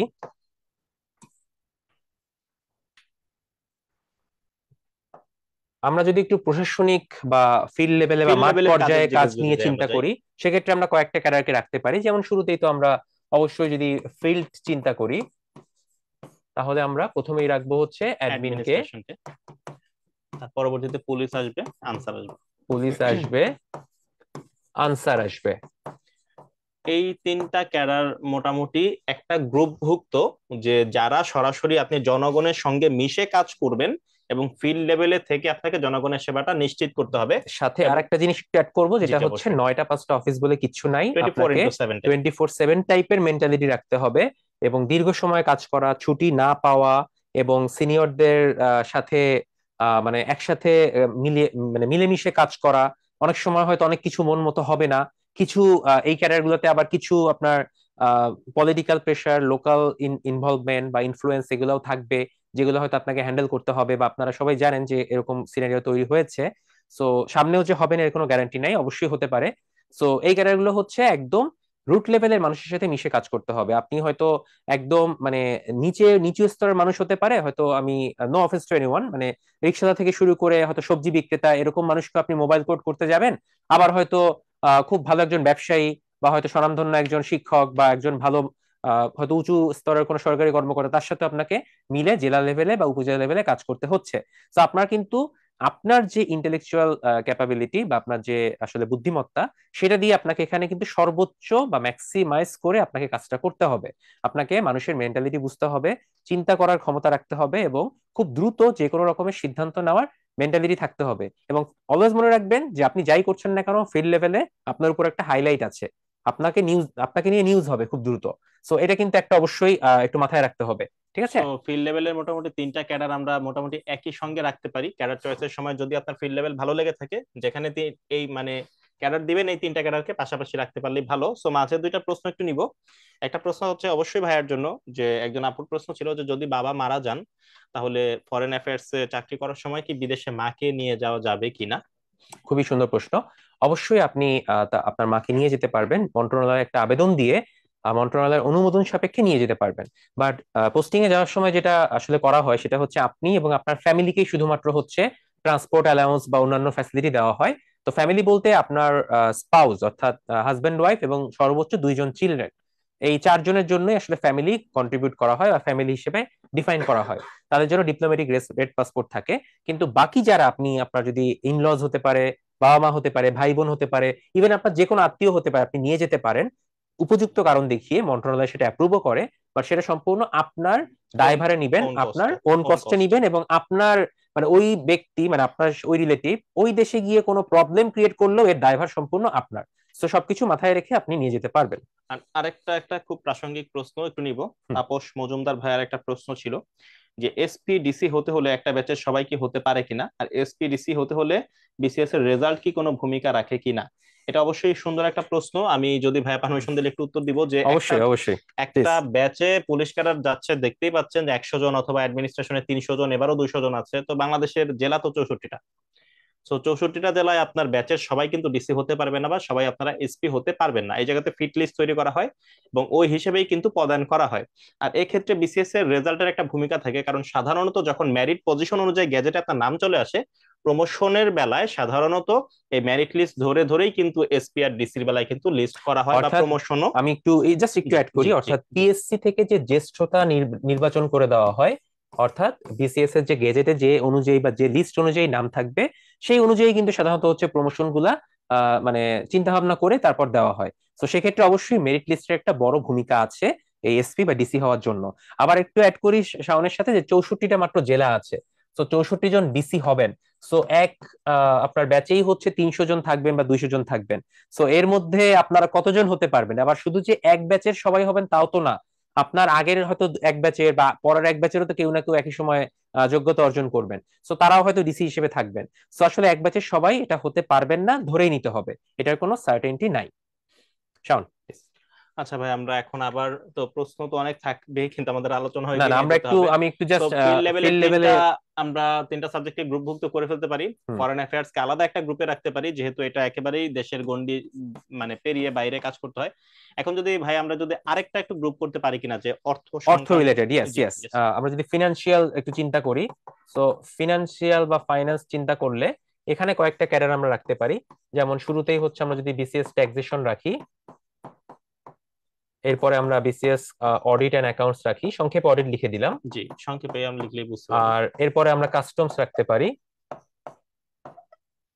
হ্যাঁ, এই আর তিনটাকে ট্রেড আমরা। ক্যাডারটাতে মনে হয় আচ্ছা, একটু রাখতে ট্রেডও হবে। আমরা রাখতে পারি, এই বিসিএস চারটাকে বাণিজ্য আছে, এই চারটাকে আমরা একসাথে রাখতে পারি। সো আবারও আগের প্রশ্নের মানে আগের উত্তরে আমি খেইতে যাব, যে যারা যখনই আবার আপনার অর্থ সংক্রান্ত বা একটু অফিস রিলেটেড অফিস টাইপের চাকরি যদি করতে চান, বা আর্থিক সংক্রান্ত যদি কাজগুলো করতে চান, তাহলে কিন্তু আপনি এই চারটা ক্যাডারকে পছন্দের ক্রমে শীর্ষে রাখতে পারেন, অথবা যেখানেই রাখেন আমি বলবো একত্রে রাখবেন। আমার মূল কথাটা হচ্ছে যে আপনি ধরেন পছন্দ ক্রমে শুরুতে অ্যাডমিনিস্ট্রেশন দিলেন, 2 নম্বরে হয়তো বা আপনি আবার কাস্টমস ক্যাডার দিলেন, তারপরে 3 নম্বরে আপনি অডিট ক্যাডার দিয়ে 4 নম্বরে আবার পুলিশ দিলেন, তখন হয়তোবা কিন্তু একটু মানে আপনাকে একটু প্রশ্ন ইয়ে হইতে পারে। আচ্ছা, তো এই এই যাই হোক, এটা আপনাদের বলে দেওয়া হলো, কিন্তু পরবর্তীতে এটা 47-এ যেহেতু ট্রেড ক্যাডার শূন্য পদের চাহিদা দেওয়া হয়নি, তাই এবার হয়তো এটা আপনি রাখতে পারবেন না, বাট এটা হুম। ভবিষ্যতে 48, 49, যেহেতু আপনার একটা ক্যাডারের চূড়ান্ত সুপারিশ আসতে আসতে 2-3টা প্রিলি আরো দেওয়া দুই লাগতে তিনটা পারে, পিলি দেওয়া লাগবে, বা আরো স্বাভাবিক। 2টা হয়তো বা রিটার্ন দেওয়া লাগতে পারে। সো এই জিনিসগুলো ভবিষ্যতের জন্য হুম মাথায় হুম রাখতে হুম পারে। তো আপনি যখন পছন্দক্রম সাজাবেন, হুম। তো এটা হয়তো বা আমরা বলতে পারি সাব্বির ভাই, যে হয়তোবা ফরেন অ্যাফেয়ার্স রাখলে শুরুতে রাখবেন, না রাখলে রাখবেন না। রাখার দরকার নেই। হুম। এটা রাজকীয় পোস্ট, যদি হয়তোবা থাকে 1 নম্বরেই থাকবে, নয়তো থাকবে না। আর মানে এইটার পরবর্তীতে কারণে রাজকীয়, এছাড়া অন্য কোনো রাজকীয় ভাবে আসলে ডিফাইন করা সম্ভব না। না, জি কারণ জি। রাখলে এক নম্বরেই রাখতে হবে, এই জন্য রাজকীয়। আর তার আচ্ছা। পরবর্তীতে যদি আপনি ফিল্ড লেভেলের কাজগুলোকে প্রাধান্য দিয়ে থাকেন, তাহলে অ্যাডমিনিস্ট্রেশন, পুলিশ, আনসার, এই তিনটাকে একসঙ্গে রাখার চেষ্টা করবেন। একে পুলিশ দিয়ে আপনি আনসার আবার 6 নম্বর অপশনে দিবেন, তাহলে কিন্তু হবে না। কারণ তাহলে অবশ্যই ভাইবা বোর্ড হয়তো বা এই প্রশ্নটা আসতে পারে যে তুমি পুলিশ কেন দিলা। আনসার আপনি, কেন দিলা না? হ্যাঁ, পুলিশ কেন দিলা, যে আমার খুবই ভালো লাগে, ইউনিফর্ম ভালো লাগে, বা আমি একটু অ্যাডভেঞ্চারাস হুম লাইফ হুম পছন্দ হুম। করি, তাহলে আনসার ক্যাডার কেন 6 নম্বর অপশনে দিয়েছো? তখন এটার কোনো সদুত্তর আপনি অন্তত দিতে পারবেন না। মানে যে উত্তরই দেওয়া হোক না কেন তখন বোর্ড মানতে চাইবে না এবং প্রবলেম ক্রিয়েট করবে। সো লিস্ট পুলিশ এন্ড আনসারকে একসাথে রাখাটাই আসলে লজিক্যাল, এই যুক্তিযুক্ত। তিনটাকে একসাথে রাখতে পারেন, আর তার পরবর্তীতে বাণিজ্য বা অর্থ সংক্রান্ত যে ক্যাডার গুলো আছে, এগুলোকে যে জায়গাতে দেন একত্রে দেওয়াটা আমার মনে হয় একটু প্রাসঙ্গিক। প্রাসঙ্গিক, তবে এমন না যে একসাথেই মানে দিতেই হবে তা দিতেই না। হবে এরকমও না। আপনি হয়তো মানে অ্যাডমিন পুলিশ আনসার দেওয়ার পরে, বা হয়তো প্রথমে আপনি হয়তো অডিটটা দিয়েছেন, আপনার অডিট খুব পছন্দ, দেন আপনি হয়তো অ্যাডমিন পুলিশ আনসার দিয়েছেন, সমস্যা হবে না খুব একটা। বাট অ্যাটলিস্ট পুলিশ আনসার এই দুইটাকে আপনি একসাথে না রাখলে অনেক প্রশ্নের সম্মুখীন হবেন, এটা অ্যাটলিস্ট বলতে পারি। আচ্ছা, তো আমরা ফিল্ড গেলাম, ফরেন অ্যাফেয়ার্স গেল, আমরা ফিনান্স রিলেটেড গেল। এরপর আমরা একটু অন্যান্য যে ক্যাডার গুলো আছে, যেমন বিসিএস ইনফরমেশন, বিসিএস ফুড, বা ফুড, হচ্ছে। পোস্টাল, হ্যাঁ ফ্যামিলি প্ল্যানিং। হ্যাঁ, তো এগুলো হচ্ছে আমরা একটু এগুলাকেও আমরা জাস্ট পরবর্তীতে আপনার পছন্দ অনুযায়ী আপনি প্রেফারেন্সে রাখতে পারেন, যে এইগুলা রাখার পরে পরবর্তীতে আপনি ওই অংশগুলো রাখতে পারেন।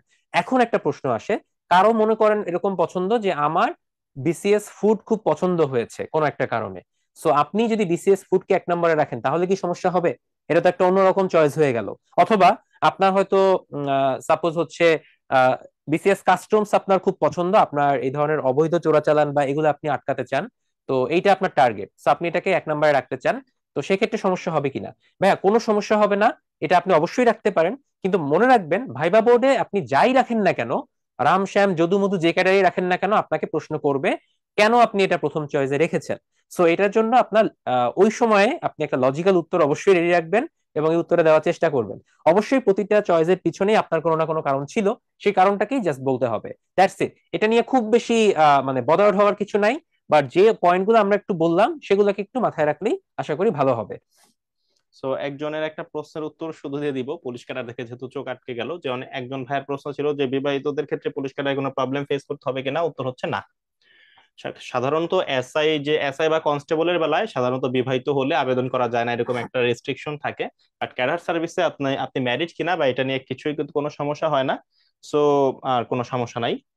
তো আমরা মোটামুটি ক্যাডার গুলো সম্পর্কে ধারণা নেওয়া হয়ে গিয়েছে। সো এখন যদি নন ক্যাডার নিয়ে বা টেকনিক্যাল ক্যাডার কিভাবে সাজানো যেতে পারে, যদি দুই একটা, আমরা খুবই শেষ পর্যায়ে আছি। হ্যাঁ, আর আবারও বলে রাখি, হয়তো বা অনুষ্ঠান শেষের আগে, যে আগামীকালকে কিন্তু 8:30টায় আরেকটা লাইভ যাবে।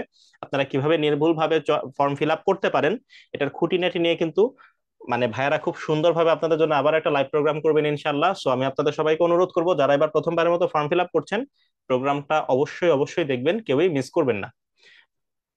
তো ভাই এখন টেকনিক্যাল ক্যাডার গুলো কিভাবে সাজানো যেতে পারে, যে কারো টেকনিক্যাল থাকলে উনি কি এটা শুধু প্রথমেই রাখবেন কিনা, বা নাকি এটা পরের দিকে আচ্ছা, রাখবেন, এই টাইপের যদি 2 মিনিট একটু আলাপ করে এইটার বলতেন। উদাহরণ আসলে আমি একটু আমার রেফারেন্স দিয়ে দেই। জি যেমন আমার জি। 38 বিসিএস এ ক্যাডার চয়েসটা ছিল এরকম: ফরেন, অ্যাডমিন, পুলিশ। অর্থাৎ ফরেনের পরে অ্যাডমিন, অ্যাডমিনের পরে পুলিশ, পুলিশের পরে আমি কিন্তু আনসার দেই নাই তখন, বাট সামহাও আমাকে এটা নিয়ে কোনো ভাবে ভাবে প্রশ্ন করেনি।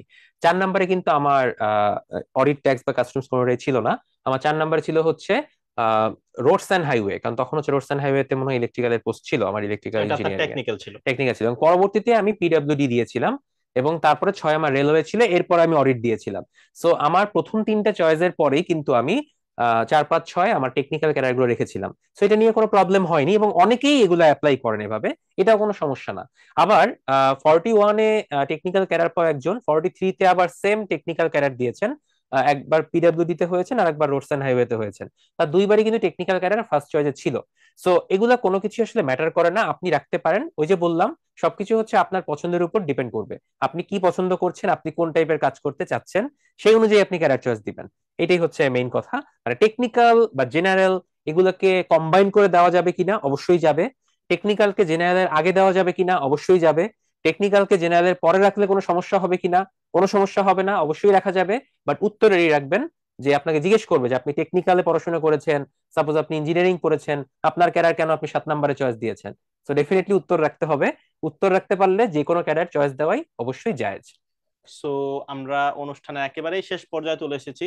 আর এখন জাস্ট নন ক্যাডারের যে অল্প কয়েকটা পদ আছে, তো এই জায়গাতে যদি ভাইয়া 1 মিনিটের সংক্ষেপে যদি বলে ফেলা যায় আর কি, 2 মিনিটে, এটা কিভাবে পছন্দ ক্রমে রাখা যেতে পারে নন ক্যাডারের বেলায়। সাধারণত নন ক্যাডারের যে পদগুলো আমরা এখানে এবার দেখতে পাচ্ছি, যেমন আমরা যদি জাস্ট একটু তাকাই, দেখবো যে এখানে কয়েকটা টেকনিক্যাল পদও আছে, আবার কয়েকটা জেনারেল পদ আছে।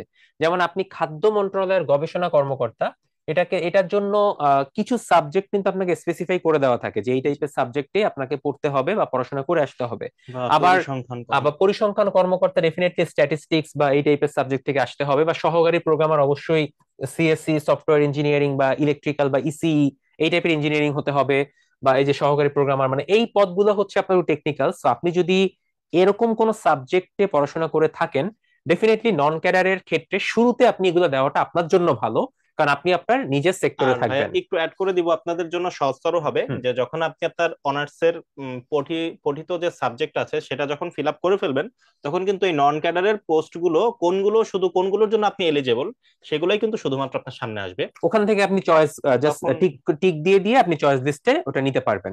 আর মনে রাখবেন যে নন ক্যাডার মানেই যে শুধুমাত্র কম পার্সেন্টেজ নাম্বারে যে আপনার পছন্দ আসবে তা কিন্তু না। অনেক সময় বিসিএস এর অনেক জেনারেল, দু একটা জেনারেল ক্যাডার অথবা টেকনিক্যাল ক্যাডার কিন্তু নন ক্যাডারের কিছু পোস্টের থেকে কম নম্বরে কিন্তু পাওয়া যায়, কিন্তু হুম। কিছু নন ক্যাডার পোস্ট পাওয়ার ক্ষেত্রে কিন্তু বেশি নম্বর বেশি প্রয়োজন হয়। নম্বর পাওয়ার এখানে প্রয়োজন জেনারেল হয়। ক্যাডার টেকনিক্যাল ক্যাডার একটা মানে একটা সংমিশ্রণ আছে, সংমিশ্রিত একটা প্রভাব রয়ে গিয়েছে।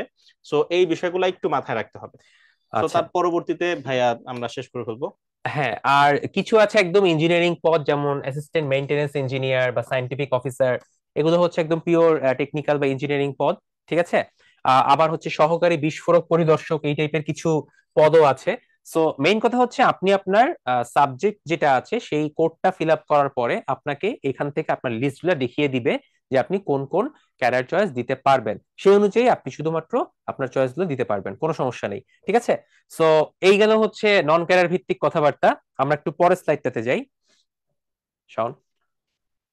জি। আচ্ছা, খাদ্য মন্ত্রণালয়ে আপনার কিন্তু আরো কয়েকটা পদ আছে, দেখেন। ফুড ইন্সপেক্টর, হ্যাঁ, ফুড ইন্সপেক্টর বা খাদ্য পরিদর্শক। এটা 10ম গ্রেডের এটা পোস্ট। কিন্তু 10ম গ্রেডের একটা পদ। ঠিক আছে। এটা অনেকে আবার মনে করতে পারেন ফুড ক্যাডারের সাথে কোনো অ্যাফিলিয়েশন আছে কিনা। আমি বলবো খাদ্য মন্ত্রণালয়ের আন্ডারেই এই পদটা, কিন্তু ফুড ক্যাডারের সাথে এটার কোনো অ্যাফিলিয়েশন নাই। আবার সহকারী পরিবার পরিকল্পনা কর্মকর্তা তিনি কিন্তু ইউনিয়ন পর্যায়ে কাজ করবেন, উপজেলা ফ্যামিলি প্ল্যানিং অফিসারের আন্ডারে। ঠিক আছে, এটাও কিন্তু 10ম গ্রেডের একটা পদ। বা উপজেলা থানা নির্বাচন অফিসার বা কর পরিদর্শক যিনি হচ্ছেন একজন ট্যাক্স ক্যাডারের আন্ডারে ট্যাক্স সার্কেলে কাজ করবেন। সহকারী লাইব্রেরিয়ান যিনি যে কোনো আসলে হচ্ছে আপনার লাইব্রেরিয়ান যে 9ম গ্রেডের একটা পদ আছে তার আন্ডারে তিনি কাজ করবেন। সেগুলো হচ্ছে 10ম গ্রেডের পদ। এটার জন্য স্পেসিফিক আপনাকে কিন্তু নির্দিষ্ট হ্যাঁ, একদম বিষয়ে নির্দিষ্ট আপনার বিষয়ে পড়াশোনা করতে পড়াশোনা হবে। করতে হবে। তো যেখানে নিচে 12তম গ্রেডের একটা শূন্যপদ 6টা আছে, যে সড়ক পরিবহন ও মহাসড়ক বিভাগের আন্ডারে সহকারী গবেষণা কর্মকর্তা। So technical. এটাও সম্পূর্ণ টেকনিক্যাল। সো এই যে বিষয়গুলো মাথায় রেখে ক্যাডার চয়েস দিতে হবে সেগুলো আমরা ইতিমধ্যেই আলোচনা করে ফেললাম। এখন প্রশ্ন উত্তর আমরা এরই মধ্য দিয়ে নিয়ে নিয়েছি, আশা করি আপনাদের অনেকের প্রশ্নের উত্তরই আমরা দিতে পেরেছি। আর একটা প্রোগ্রামে সাধারণত সবই যে কভার করা যাবে আসলে তাও না, আমাদের তো কিছু সীমাবদ্ধতা থেকেই যায়। সো আমরা অনুষ্ঠান একেবারে শেষ পর্যায়ে, রাত অনেক হয়ে গিয়েছে। সো যারা ধৈর্য ধরে এতক্ষণ ধরে অনুষ্ঠান দেখলেন সকলের প্রতি আন্তরিকভাবে আমি ধন্যবাদ জানাই। আর বিশেষ করে ধন্যবাদ জানাই আমাদের স্পেশাল গেস্ট সাব্বির আহমেদ ভাইকে, যে আপনি এত ব্যস্ত একজন মানুষ তারপরও আমাদের স্টুডিওতে আজকে সময় দিয়েছেন, সেজন্য আপনার প্রতি অনেক ধন্যবাদ। আর আমি জানি যে আপনার কথাবার্তা থেকেও ওনারা অনেক বেশি উপকৃত হবেন, কারণ আমি নিজে যেহেতু কয়েক বছর পূর্বেই নবাগত ছিলাম, আমি সে জায়গা থেকে বুঝতে পারি যে আমাদের কত জানার কিছু থাকে। তারপরও সকলের হয়তো বা সবকিছু আমরা জানাতে পারিনি সময় স্বল্পতার কারণে, এটা ক্ষমা সুন্দর দৃষ্টিতে দেখেন। আর আপনাদের পক্ষ থেকে আমি ভাইকে অনেক অনেক ধন্যবাদ দিয়ে দিচ্ছি। আশা করি ইনশাল্লাহ ভবিষ্যতেও আপনি অন্যদের এই উপকার করার ক্ষেত্রে অবশ্যই অগ্রসর থাকবেন। আর আপনাদের শেষবারের মতো আবার ইনভাইটেশন দিয়ে রাখছি আগামীকালকে রাত 8:30টার সময়, 2রা জানুয়ারি বৃহস্পতিবার রাত 8:30টার সময় আপনাদের অনলাইনে ফর্ম ফিল আপ করার ক্ষেত্রে যে বিষয়গুলো মাথায় রাখবেন তা নিয়ে কিন্তু আরেকটা সেমিনার হবে আজকের মতোই। অবশ্যই অবশ্যই সেটা মিস করবেন না। তো আজকের মতো এ পর্যন্তই। সবাই ভালো থাকেন, সুস্থ থাকেন এবং গুছিয়ে একটা প্রস্তুতি নেন, কারণ বিসিএস কঠিন নয়, অবশ্যই প্রস্তুতি যদি গোছানো হয়। সকলের জন্যই শুভকামনা। আসসালামু আলাইকুম। ভাইয়া সবাইকে একটু বিদায় দিয়ে দিবেন। অবশ্যই ধন্যবাদ শাওনকে, আসলে মানে এত সুন্দর করে বলার জন্য। আশা করি অনেক প্রবলেমই আসলে আজকে সলভ হয়ে গেছে স্টুডেন্টের। তারপরও আরো প্রবলেম থাকবে ইনশাল্লাহ। আগামীকালের সেমিনারটা ফর্ম ফিল আপ করার জন্য আমাদের অনেক হেল্পফুল হবে, কারণ ফর্ম ফিল আপ ঠিক মতো না করতে পারার কারণে অনেকেই কিন্তু ক্যারিয়ার সার্ভিসেই যেতে পারেন না। হয়তো অ্যাপ্লাই করার পর ওই এনআইডি দিয়ে আবার অ্যাপ্লাই করার সম্ভাবনা থাকে না। সো কালকে সেমিনারটা একটু দেখার অনুরোধ থাকলো, এবং সবার জন্য শুভকামনা থাকলো। 47তম বিসিএস জার্নি আপনাদের সফল হোক, এবং সবাইকে ধন্যবাদ, শুভকামনা, শুভরাত্রি, আসসালামু আলাইকুম। আসসালামু আলাইকুম।